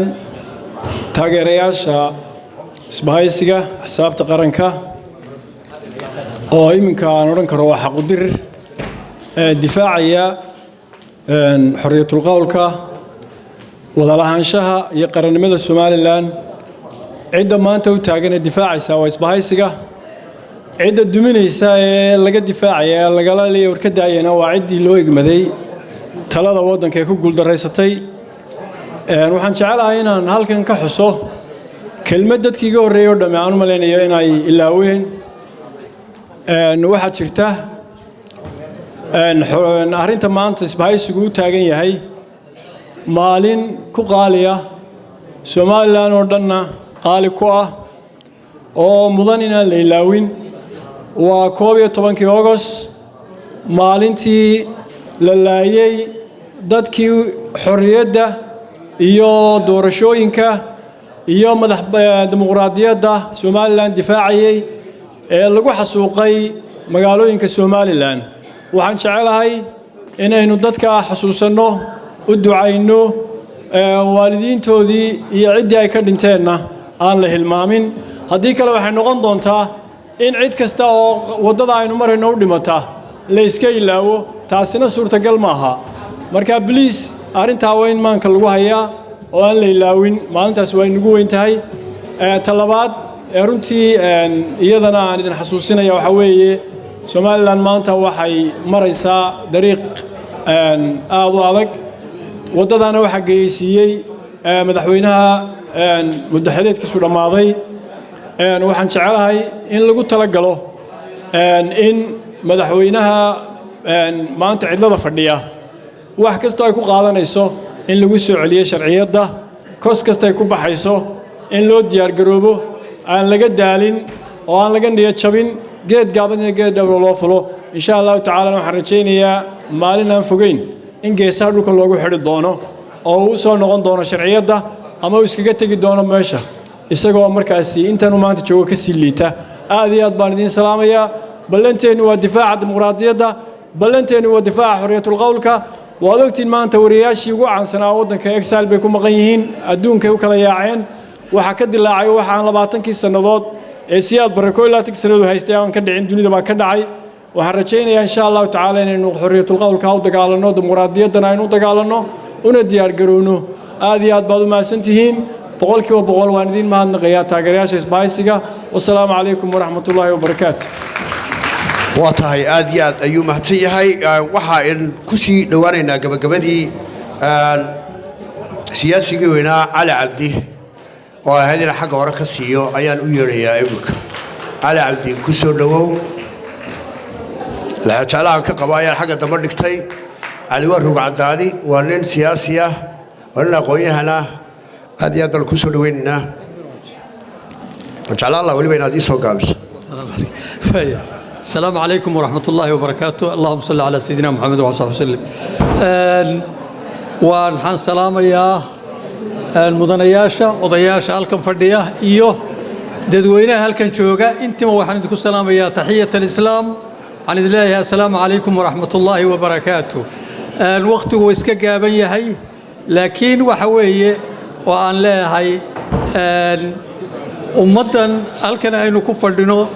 waa dadkii deganaa UK maskaxdoodu waxay jirtaa waddankii laxaadkooduna waa kan waxaan fariin farayaa mudanayaasha baarlamaanka ku jira oo aan leeyahay dadkanu waa dadkii deganaa UK xoolahoodii iyo muruqoodiiba waxay geliyeen dalka Somaliland waxay u geliyeen waxay ka soo qaadeen dalkoo dambasa bay dhiseen waxay aad iyo aad maaragtay maalkoodii u geliyeen halka caalamka kale mortgage iyo guryo halkan ka dhisto iyagu xaggaasay xoolahoodii geliyeen boqolkiiba 90 waxay uga jeedeen dalkii burburay inay dib u nooleeyaan waxaa ku soo mar kastaba soo kordhay oo warka ay helayaan yihiin in dalkii dawladdii joogtay oo idinku aad ka tihiin baarlamaankii xubnihii ugu baawarsulaa ee sharci dejinta in dalkii had iyo jaaraale dhibaata ay ka taagan tahay baarlamaanka dhexdiisa ay ka taagan tahay oo aydan sharciyaddii iyo awooddiinnii aydan isticmaalin oo idinku aydan kala jeedaan marka waxaan idin leeyahay baarlamaanku dib ha isugu noqdo qof walba ha la fahansiiyo malaa waxaad u baahdaydeen seminaaro iyo in laydin siiyo tareerin oo aad muxuu ahay laydin fahansiiyo shaqadiinna waxaad tihiin xubinta ugu baawarfulsan dalka highest organ marka la yidhaahdo sharcigaa tihiin haddaydan idinku iswax isbarin oo aan shaqadiinna aydan baran oo baarlamaanku wax isu sheegin waxay noqonaysaa inaad dhuliyaal noqotaan iyo fadhiid marka idinka waxaan idinkula talinayaa war baarlamaanka iyo walaaladiin ku noqda iyo raggii kolliikiiska ahaa oo baarlamaanku wuxuu yahay isfaama waxaan kaloo aan leeyahay taas waa mid ta ku xigta waxa weeye caawa waxaa halkan jooga dadkan u badan xisbiyadii mucaaradka ahaa waxaynu u baahannahay mar haddaynu nahay ummad mentally Somaliland jirta physically halkan joogta inaynu ka dagaal gallo dalkeenna sidaynu isbeddel nabadeed uga samayn lahayn inaynaan dhiiri gelin oo aynu ka soo horjeedno wixii colaad wada dawladda maanta joogta waxay isku dayday dalka in dagaal ka dhaco waxay isku dayday in dalka civil war ka dhaco waa loo bixi waayey mucaaradkuna waa ku mahadsan yahay shacbiguna waa ku mahadsan yahay markay wax xidhay ee wax laysay ee maartay dee waxay noqotay niman dadku wuxuu noqday dadku maaha kii shalay iyo daraad jiray waa dad ilbaxa oo wax garanaya ilaahay mahadii dawladdu waa ku guulaysan weyday civil war-kii ay samaysay ama boocama ha isku qaado ama dagaalada meel ha ku qaado waxay u jeedaa inay problem ka samayso dalka laakiinse waa loo bixi waayey halkaa inaynu ka hayno ayaan ilaahay ka rajaynayaa idinkana gabdhaha qiimaha leh ee u halgama ilaa SNMT waan ku soo jiray waxa weeye dalkeennii waa wada socdaa ilaa sool ilaa iyo muxuu ahaayey awdal iyo gobollada dhexe waxa la yidhaahdo waxaa gobollada dhexe isaaq dhexe gadabiirsay dhulbaad waxaa dawladda abuuraysa waa siyaasi xumada waxaanu way isku mid waa family waxa weeye dal wada leh haddii la kala qaybiyo la yidhaahdo reero loo kala qaybiyo dadku waa u jilicsan yahay they are too weak in maaragtay fikradaha daciifka laga dhaadhiciyo marka nin walowba reerkaad ka timi waxaad yeelaysaa wax u sheeg wasalaamu calaykum waraxmatullahi wabarakaatu aad iyo aad ayuu caluumaadsan yahay waxaan jecelahay inaan u yeedho xildhibaan golaha degaanka ee Sweden cabdicasiis ku soo dhowow halkan cabdicasiis ha la soo dhoweeyo cabdicasiis xildhibaanka ha la soo dhoweeyo waxaan jeclaan lahaa inaan xagga hore ka siiyo laakiin waxaan jeclaan xagga dambe u dhigtay waayo banalkii waynu ku sii dhowaanaynaa aad iyo aad baan ku soo dhoweynaynaa xildhibaan بسم الله الرحمن الرحيم magacaygu waa cabdicasiis tiiriye daahir waxaan deganahay Sweden waxaan marti ku ahaa UK waxaan jeclaystay inaan ka soo qayb galo xafladda loo qabanayo xildhibaanada kaliya aanu hal kelmad baan oranayaa dal wuxuu ku dhismaa dadkiisoo mid ah haddii dadku ay qaybsamaan dal ma noqonayo ereygan dimuqraadiyadda la yidhaahdo wuxuu ka yimid Greega waxa weeyaan af Soomaali haddii dhigno waa maxay awoodda waxaa leh shacabka inaguna awoodda waxaan ka raadinaa qofkaan dooranay haddii aynu dadkeenna fahansiinno ereygan dimuqraadiyadda aan qaadanay inuu yahay in shacabku ay doortaan qofka ay doonayaan haddii qofkii sidii ay rabeen ugu adeegi waayana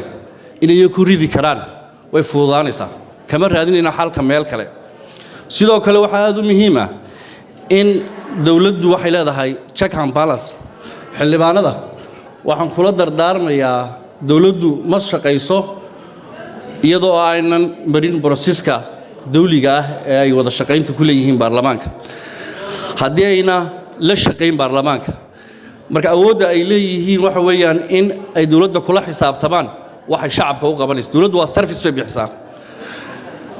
waxa la doortaa waa baarlamaanka golayaasha deegaanka iyo madaxtooyada intaasaa legitimate leh cidda kula xisaabtamaysa waxqabadka dawladda waxa weeyaan baarlamaanka marka baarlamaanku doorkooga ha qaato taas waan kula dardaarmayaa aad iyo aad baad mahadsantihiin reer UK sida fiican aad soo dhawaysan xildhibaanadiina aad iyo aad baad mahadsantihiin asalaamu calaykum waraxmatullaahi wabarakaatu aad iyo aad ayuu mahadsan yahay waynu ku sii dhowaanaynaa waxaan u yeedhayaa xildhibaan Kobra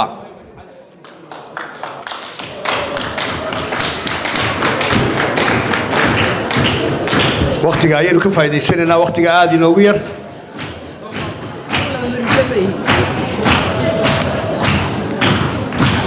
بسم الله الحمد لله والصلاة والسلام على رسول الله أما بعد والسلام يا حلبانا ده عصوبة لوجي من دلكي إيه حقها إيه قدومياشة إيه دمان مرتشرف كهري وكا إيه دلكني سومالي لان دمان برهير سومالي لان ملك استيكونوا ليهن دل يدبد بعد صلاة كل هرجبي وحبا يوجرو وحلقة يا وين هذا الكيجا حلو وحنسكها الله يا وأن آدي صور دوينا يا قوان كأي قاتين لبض حسبي آدي بنقول تاجر سنة هاي وأنا سلامة يا مشرح مدوحوين ياشا إيو قدوميها حسبية قدومياش حسبياش وسلامة يا مركان أنت وقسي قدبو مصبيحي عبدي سيدي يطبنكي بيشان أيي وجاي كيد وقتي وكذا ماري هدي أن لو قدر هيني سجالكي بلودي وكمشن كيوري وحن قواسيد وشرع وجاي إنه كذا ماري هدي سد حسبية ده يي سليمان ده مرضان به ده لجوه شيء وحن في ليا أنا لقى مار من دلكو إنه بدحوين السيل هذا أنت مركان وقسي قدبو وقتي لو أولين يي مصبيحي ayaan anigu u ololeynayay xusbiga wadani marka hees baan tiriyay waxaan marka eegayay inaanu Muuse Biixi nin wanaagsan ahayn aqoon uma lahayn waxaan si ninkaas ilaayo wada anoo silaayo qawadsanaa oo aan ahayn xusbigii kulmiye markii hore ba ahayn Soomaali waxay ku maahmaadaa ku darane ku roona kuma dhalo waxaan ku qawadsanaa silaayo dalkii bariya u dhashay ee tolkii lahaa ee reer abtigii lahaa ee Soomaaliland ba lahayd وحنا دولة نبي نجمع سوق عني سي قلبي يقولي سعوتي بوقت يكون دمار كل قلبنا رول بدن أو كقتبة شروع أستامي إيد كودعي إيه دوري سكاشنا دي دجالة دي صومري دجالة دي سكياها وقتها داوعي وكيالا أو عن لقدين مركا وحان إدي والله هاي وحنو ملاينا يا mar haddii adigoo qawadsanaysiinaya ay ka dhamaatay habaryarna oo aanu ahay ilaahay caafiyo waana salaamaya madaxweynihii hore ee kii koreeyay daahir riyaalaba waxaan sidii madaxweyne kale oo mala iman doona de ninka aan meeshiisa waxtan u xusada qofkaasi liito un meesha gee marka waa u ducaynaynaa siilaanyo laakiin ninka la yiraahdo siilaaya ninka keenay waana u ducaynaynaa waanu ku mahadsanaayo reer cod ku lahaa abaal loo celinayo wuxuu ninkaas idin u dhibay idinku Muuse u dhaha Muuse doorto Aaba Muuse wuu ku guuleystay mucaarad iyo muxaafid ba wuxuu noqday madaxweyne shantii hore waanu taageersanayn inkastoo aanu arkaynay inuu dalka godob ka galay oo ay ugu badnayd ummadda la isku diro colaad wax ku xun ma jira colaad ba laga bogsoon waayay waxa way colaad maaha qoriga la isla dhacayo maaha xabada maaha afka iyo uurka ka xun marka ummadda uurka la isku diro taas ka sii daran waxa markaa jirta khadara waxa la yiri iyadoo aan la soo silaayo waa loo kordhiyay riyaalo waa loo nin walba loo kordhin jiray laakiin si sharciya oo de sababo jira ma abaarba ma colaad baa lagu korin jiray yadan colaadina jirin abaarina jirin baa laba nin isu tagtay waa laba nin oo qura ana shan sano iga dhig adna labaan kugu daraya wax aqliga gala ma aha qof kasta oo bini aadan ah oo dhageysta uu la yaaban yahay marka hadii loo baahnaa in Muuse Biixi la soo saaro maxaa markii horeba Salmaan Maxamuud aadan loo odhan waayo oo Salmaan ku codeeyay oo ummadda loo wareeriyay waxaan markaa leeyahay wuxuu ninka dibiga qalay dib jirkii ka qadiya ka duuray asimow duca kuma soo hooyeen ninka la yiraahdo Salmaan Maxamuud aadan isaga madaxa dadka isu galiyay cid u ducayn mayso ninka wallahi duca uma soo hooyeen dadka isaga madaxa isu galiyay eed isuma qaybsato Muuse Biixi madaxweynenimo rabay labadii sano waa loo kordhiyay kana shan sano rabay marka eedda lambar 1 Salmaan Maxamuud aadan baale waxa weeyaan magacnaanaysana uu lahaa diin gaal iyo diin muslaan midna muu qaadan tii gaaladana muu raacin tii islaamkana muu raacin marka waa yimid uu raacin u garan maayo waxaan taa ku darayaa markii ololaha aanu wadnay baa waxaan idhi war laga daayo ninka Muuse Biixi la yiraahdo nin habara wala ma diidanayn oo la soo saaro xitaa waxaan nimaan dhagax dheer wax tarin dhagax dheer waxa uu dhashay Siilaanyo waa meesha uu gaarka u leeyahay iyo dharyale iyo eeg iyo balidhiga hooyadii ay leedahay waxaan nimaan dhagax dheer wax tarin dhalaankii u fooday iyo dharyalayaan caanasin dhaqaalena eegi maray war saddexdii aadamadoob uu lahaa uurkii lagu dhaygagiyo fooshay la dhawaaqday iyo naaskii uu dhayaagay dhulkii hooyadii wax tarin abtina soo dhigo isla maxaynu ku dhowranaa fartaas lay dhaawacdeen hadaad mar labaad dhigtaan fartaad kulmiyo u dhigteen hadaad mar labaad dhigtaan qalbiga aad diirisan ama dhama ku bedel hadii Muuse ku bedel Siilaanyo ku bedel iyo ku dhaamaya khasaarad uga dhiciye horta khasaari maanta ma lahayaa wallahi Muuse ma haysan markaa Muuse ma haysan nimaan ku iman dharaar habeenana bari ku dhixin dhambaala wax ka qoriyo dhaxmara soo ko rangeeli dhulka jiifa iyo loodeeni dhamaatay dhanqalankii ubadka iyo abaar adigoo dhaba tuuran iyo abaarihi inagu dhacay dadkeenu markay dhinteen mar qura soo dhigo wasan maxaynu ku dhowranaa fartaas shalay dhaawacdeen hadaad mar labaad dhigtaan qalbiga aad diirisaan ama uu dhama ku bedel Siilaanyo ku bedel hadii Muuse ku bedel miyuu ku dhaamaya khasaarad uga dhiciye war maxaad marqaad ka tihiin waxa weeyaan khasaarihii baa taagan khasaaruhuna wuxuu ku sii dhacay dalka la yiraahdo bari buu ku sii dhacay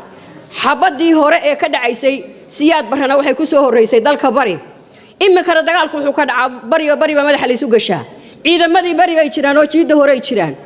abaarihii bari bay joogaan dhibaatadii bari bay taalaa marka nin baa wuxuu dhigayo wuxuu yiri sidii baan maqaafo u sitaayo Mareykaan sidii baan mijaha ugu socdaa moodar liidii sidii baan martida caana geelug macsuuma sidii baan midhaha uga gurtaa madaxii toomood bal muxuu macneeyo u taray ministerkan doorta muxuu noo macneeyay sidii baa xabadihii ee dheer ugu yaalin bari oo meel kasta dadka isu haystaaye maxaa horta la dooranay ma reer baa hadii reer la dooranayo reer lacag la siinayo maynu maqdarad u dhigno oo jabhada inta baahnayd maynu lacag u ururino war inta qaato naga joogo oo naga tago oo aynu niman jabhada inoo baahnayn oo dhig qabin maynu doorano inaynu dooranaa waa wacnayd waxaan markaa idin leeyahay dalkii Soomaaliland fariin baan u dirayaa reer Soomaaliland dadka arkaya waxa la wiilwaal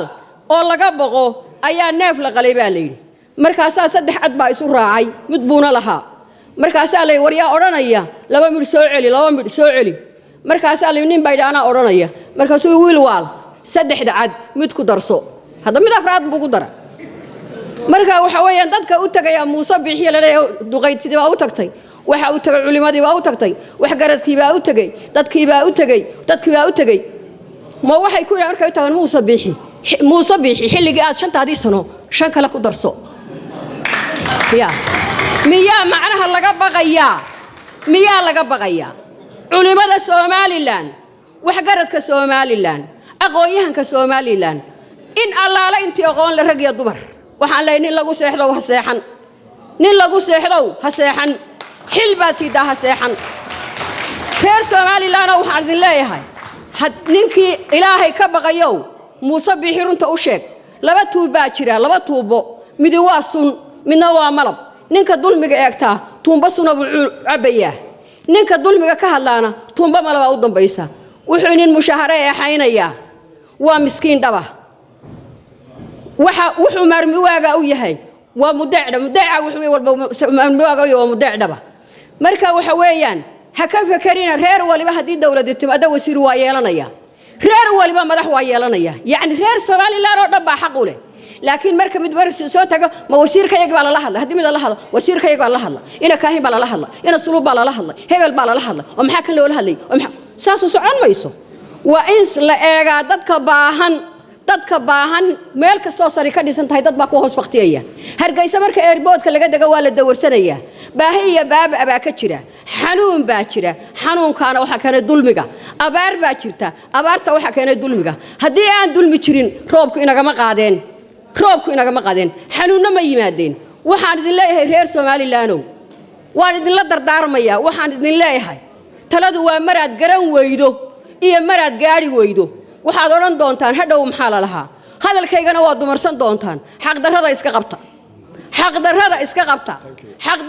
qabta waxaan leeyahay ciidamada qaranka ee loo adeegsanayo shacabkooda ee laynaya ee xidhxidhaya war halkan baaba la idinku yiri mushaharka la idin korniya guryaha la idin caruurta jaamacada la idin ka bixinayaa ma maskaxdaad la idin oo wad falantihiin war shacabkiina dagaalka ka daaya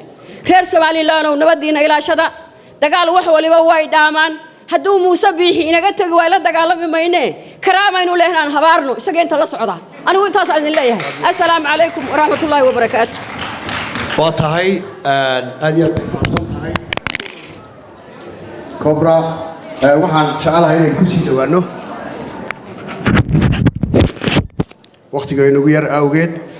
waxaan jecelahay inaan u yeero Maxamed Deyr egas wasiir Maxamed Deyr ayaan jecelahay inaan laba kalmood siiyo isna ku soo dhawow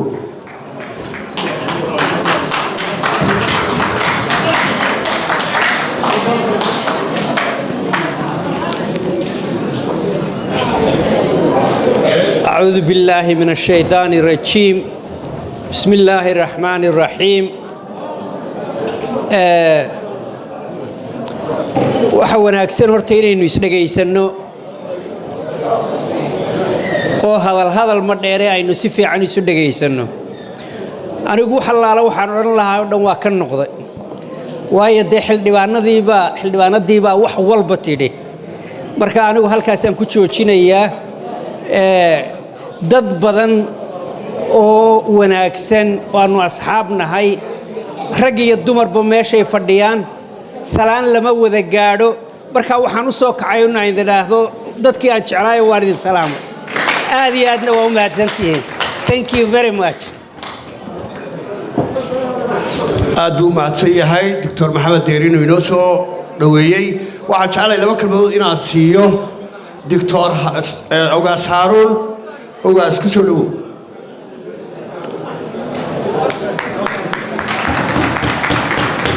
ogaas Haaruun ala soo dhaweeyo waa ogaas qaaliya بسم الله الرحمن الرحيم marka hore waan salaamayaa dhamaantiinba isbahaysiga labada xusbi ee xafladan caawa qiimaha badan ku soo dhaweeyay xildhibaanada inoogu yimid dalkii hooyo iyo xogayaha golaha wakiilada Cabdirasaaq Siciid Cabdirasaaq ayaanle waxaan jecelahay inaan laba kelmadood u leeyahay to hore waxaan u dirayaa fariin reer Soomaaliland ma fariin u dirayaa waxaan leeyahay reer Soomaaliland waxay go'doomada ku jirtaa oo ficilnimada ku jirtaa oo wanaagga ku jiraa oo wadanida ku jirtaa oo islaamnimada ku jirtaa inaynu ku noqono sidii hore ee lagu yaqaanay Soomaaliland ee Soomaaliland marka ay khilaaf yimaado ay dhammaantood intay miiska soo wada fadhiistaan ay xaaran jireen waxaan jecelahay inaynu taa qaadano oo Soomaaliland aan leeyahay madaxweynaha iyo xusbiyada qarankaba soo wada fariista oo miiska wada hadalka yimaada waxa ka weyn waxaynu doonaysaa waxa ka weyn qaramada Soomaaliland baa ka weyn waxaan intaan raacsanayaa haddaanu nahay reer somalilan waxaynu kala nahay asxaab baynu kala nahay anuu hadee jeed dadka waxaa weeye dawaanu maan soo jeediyaa lagu bartay xisbiyaynu kala nahay UK baynu joognaa laakiin waxa ka weyn inaynu had iyo jeer aynu saraysiino Soomaaliyanimada wasalaamu calaykum waraxmatullaahi wabarakaatuh aad buu mahadsan yahay ugaas haaruun waynu ku sii dhowaanaynaa Siciid Ucud gudoomiye Siciid Ucud saabka loo tumo xildhibaanada inoogu xigaya iyo xogayaha aad iyo aad baa mahadsantiin waqtiga ay inagu yar aad raallahayga ahaado intiinii codsatay inay halkan timaado ay hadasho aad iyo aad baan uga xumahay ku soo dhowow okay waxaan ku soo dhoweynayaa markaa xogayaha baarlamaanka Somaliland xogayaha Cabdirasaaq Siciid ayaa leh from Axmed Dagax waa nin Axmed Dagaxa oo reer Hargeysa ku soo dhoweeya xogayaha بسم الله الرحمن الرحيم الحمد لله رب العالمين والصلاة والسلام على رسول الله صلى الله عليه وسلم قولي رير عرقابو markay cayaaraha furanayaan hees bay qaadaan waxay yiraahdaan rabbiyow kufri mayno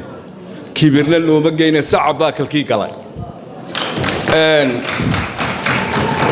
caawo waxaan u malaynayaa siyaasadda kalkeed galay inta haddaan ka gudbo labada xisbi isbahaysiga ee xafladda nagu soo marti qaaday waan salaamayaa waxaan kaloo salaamayaa saddexda xildhibaan ee labana ka soo baxday xisbiga wadani nina ka soo baxay xisbiga Ucid ee ka soo kala baxay labada gobol ee gobolka Sool iyo gobolka Awdal soo dhawaadaan leeyahay siyaasadda waxaan u malaynayaa iyagaa u fadhiya oo waxaan ku yidhi inanka mikrofoonka waa labada nin way hadalka waa helaane iga horraysii taanay aniga maxaan ku lahay qarin anigu waxaan doonayaa inaan hal qodob ka sheekeeyo oo aan soo koobo waxaan ka sheekeynayaa xeer 14 baad maqashaan xeer 14 xaguu ka yimi imise marxaladood buu soo maray imise madaxweyne ayaa soo saxeexay imise jeer baa la bedelay xeer 14 muxuu ka sheekeeyaa xeer 14 waxaa la sameeyey 2000 waqtigii madaxweyne xaaji ibraahim cigaal xeerkaas wuxuu ahaa 7 qodob xeerkaasu wuxuu ahaa 7 qodob waqtigaasaa la sameeyey waxaa lagu galay doorashadii ay ku soo baxeen xisbigii udub kulmiye iyo Ucid xeerkaas waxyaalaha ugu muhiimsan ee ku jiray waxaa ka mid ahaa in xisbiyadu ay doorashada madaxtooyada ay ku midoobi karaan siday ugu midoobaan doorashada golayaasha deegaanka iyo doorashada golaha wakiilada oo tii ugu dambaysay ay labadan xisbi caawa halkan joogaa ay ugu midoobeen kuna qaateen shirgudoonkii golaha wakiilada sidaad ka war haysaan golaha wakiiladu waa 28 xubnood 28 ka barqabaan ugu shaqeeyaa horta 28 ka xubnood 250 waxay ka soo jeedaan xisbiyadan isbahaysiga soddonna waxay ka soo jeedaa xisbul xaakimka markaan intaa ka gudbo xeer 14 baan u sii soconayaa xeer 14 markii ugu horreysay ee saddexdaa xisbi soo baxeen kumay jirin 10 sannadood bay dhacayaan ama liisankaa ka dhacaya kumay jirin xeerkaa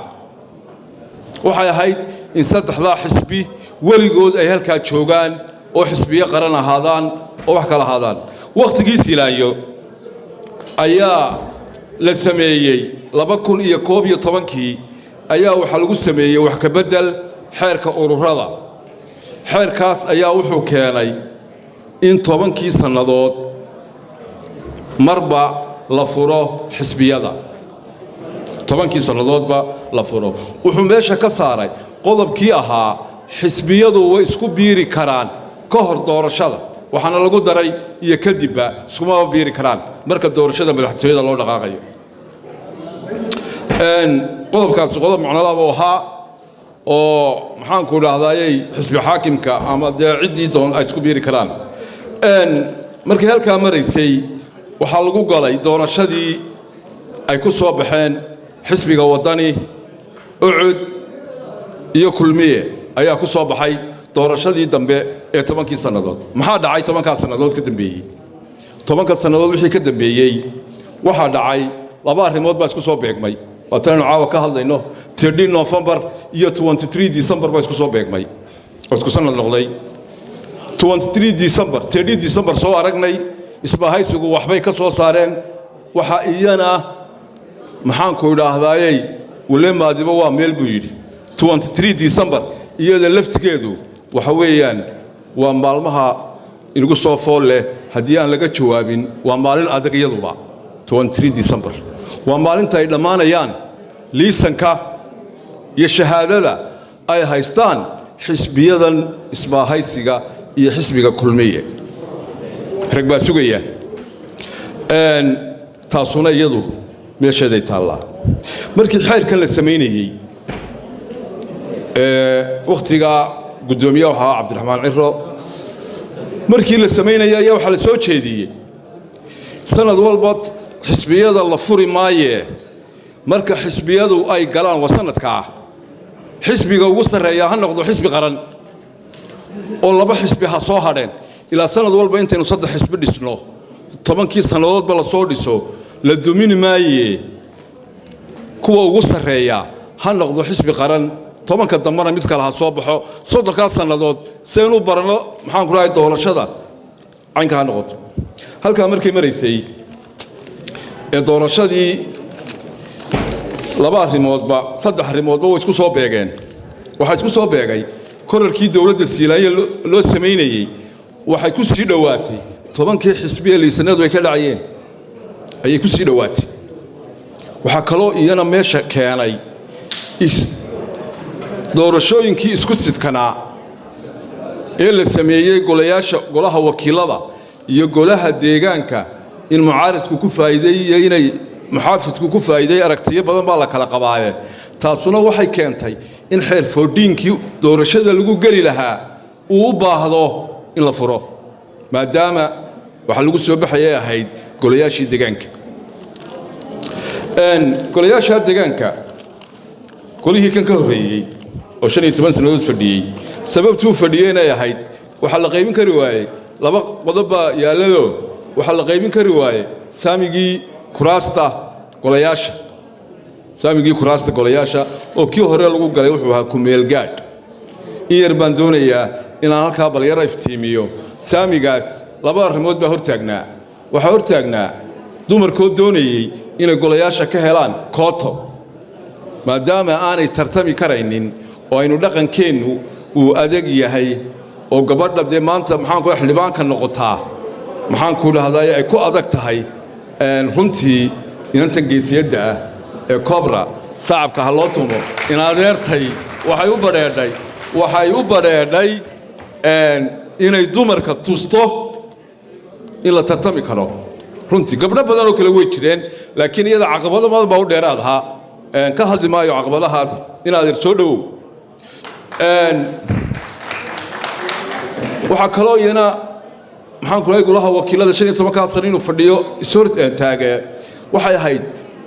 arinku issue wuxuu ahaa issue qaran issue golaha wakiilada hor taagan ma ahayn issue qaran buu ahaa in laga wada tashado in yar baan soo koobayay markii saamiga la qaybinayay ayaan waxaan tagnay Boorame waa bal sidee loo qaybsadaa 28 kursi baan ku nidhi waxay yiraahdeen de waxaynu nahay ya Samaroon iyo beelaha dhexe inoogu qaybiyo inoo kala badhade inoo kala badha 42 iyo 42 inoo kala badha Hargeysaanu nimi bal ka warrama baan ku waxay yiraahdeen Hargeysa dadka ugu badane 30 kursi hana la siiyo burcaanu tagnay waxaan ku nidhi see loo qaybiyaa kuraasta baarlamaanka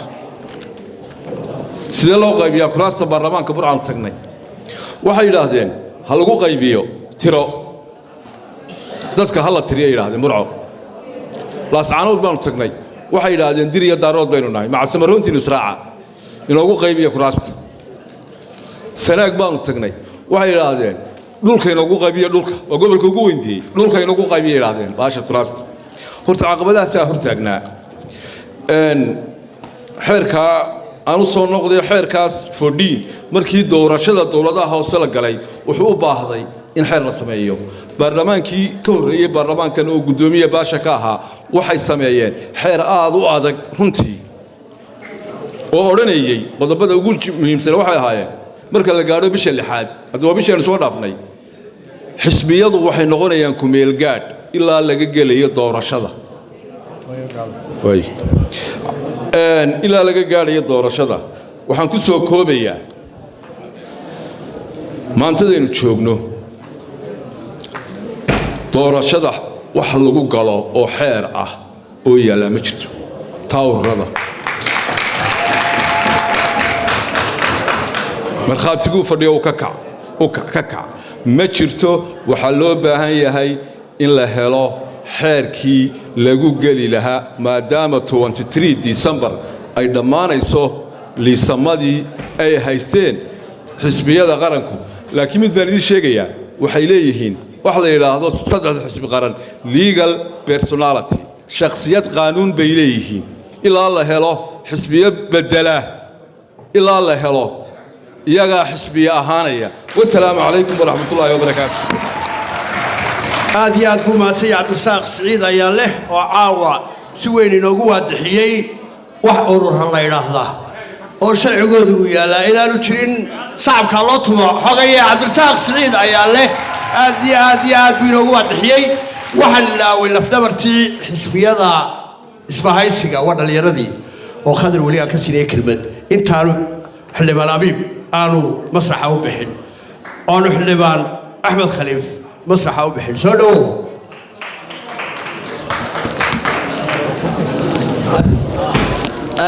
السلام عليكم ورحمة الله وبركاته وحن السلام يا نمان مرت شرفتا حلي بعندا يودد وينها كسر قيب قلي حفلدن وحن قالوا دون أفكار دليرة ما دام حلي بعندا هالكم فردي هي لبن نور دليرة wuxuu maanta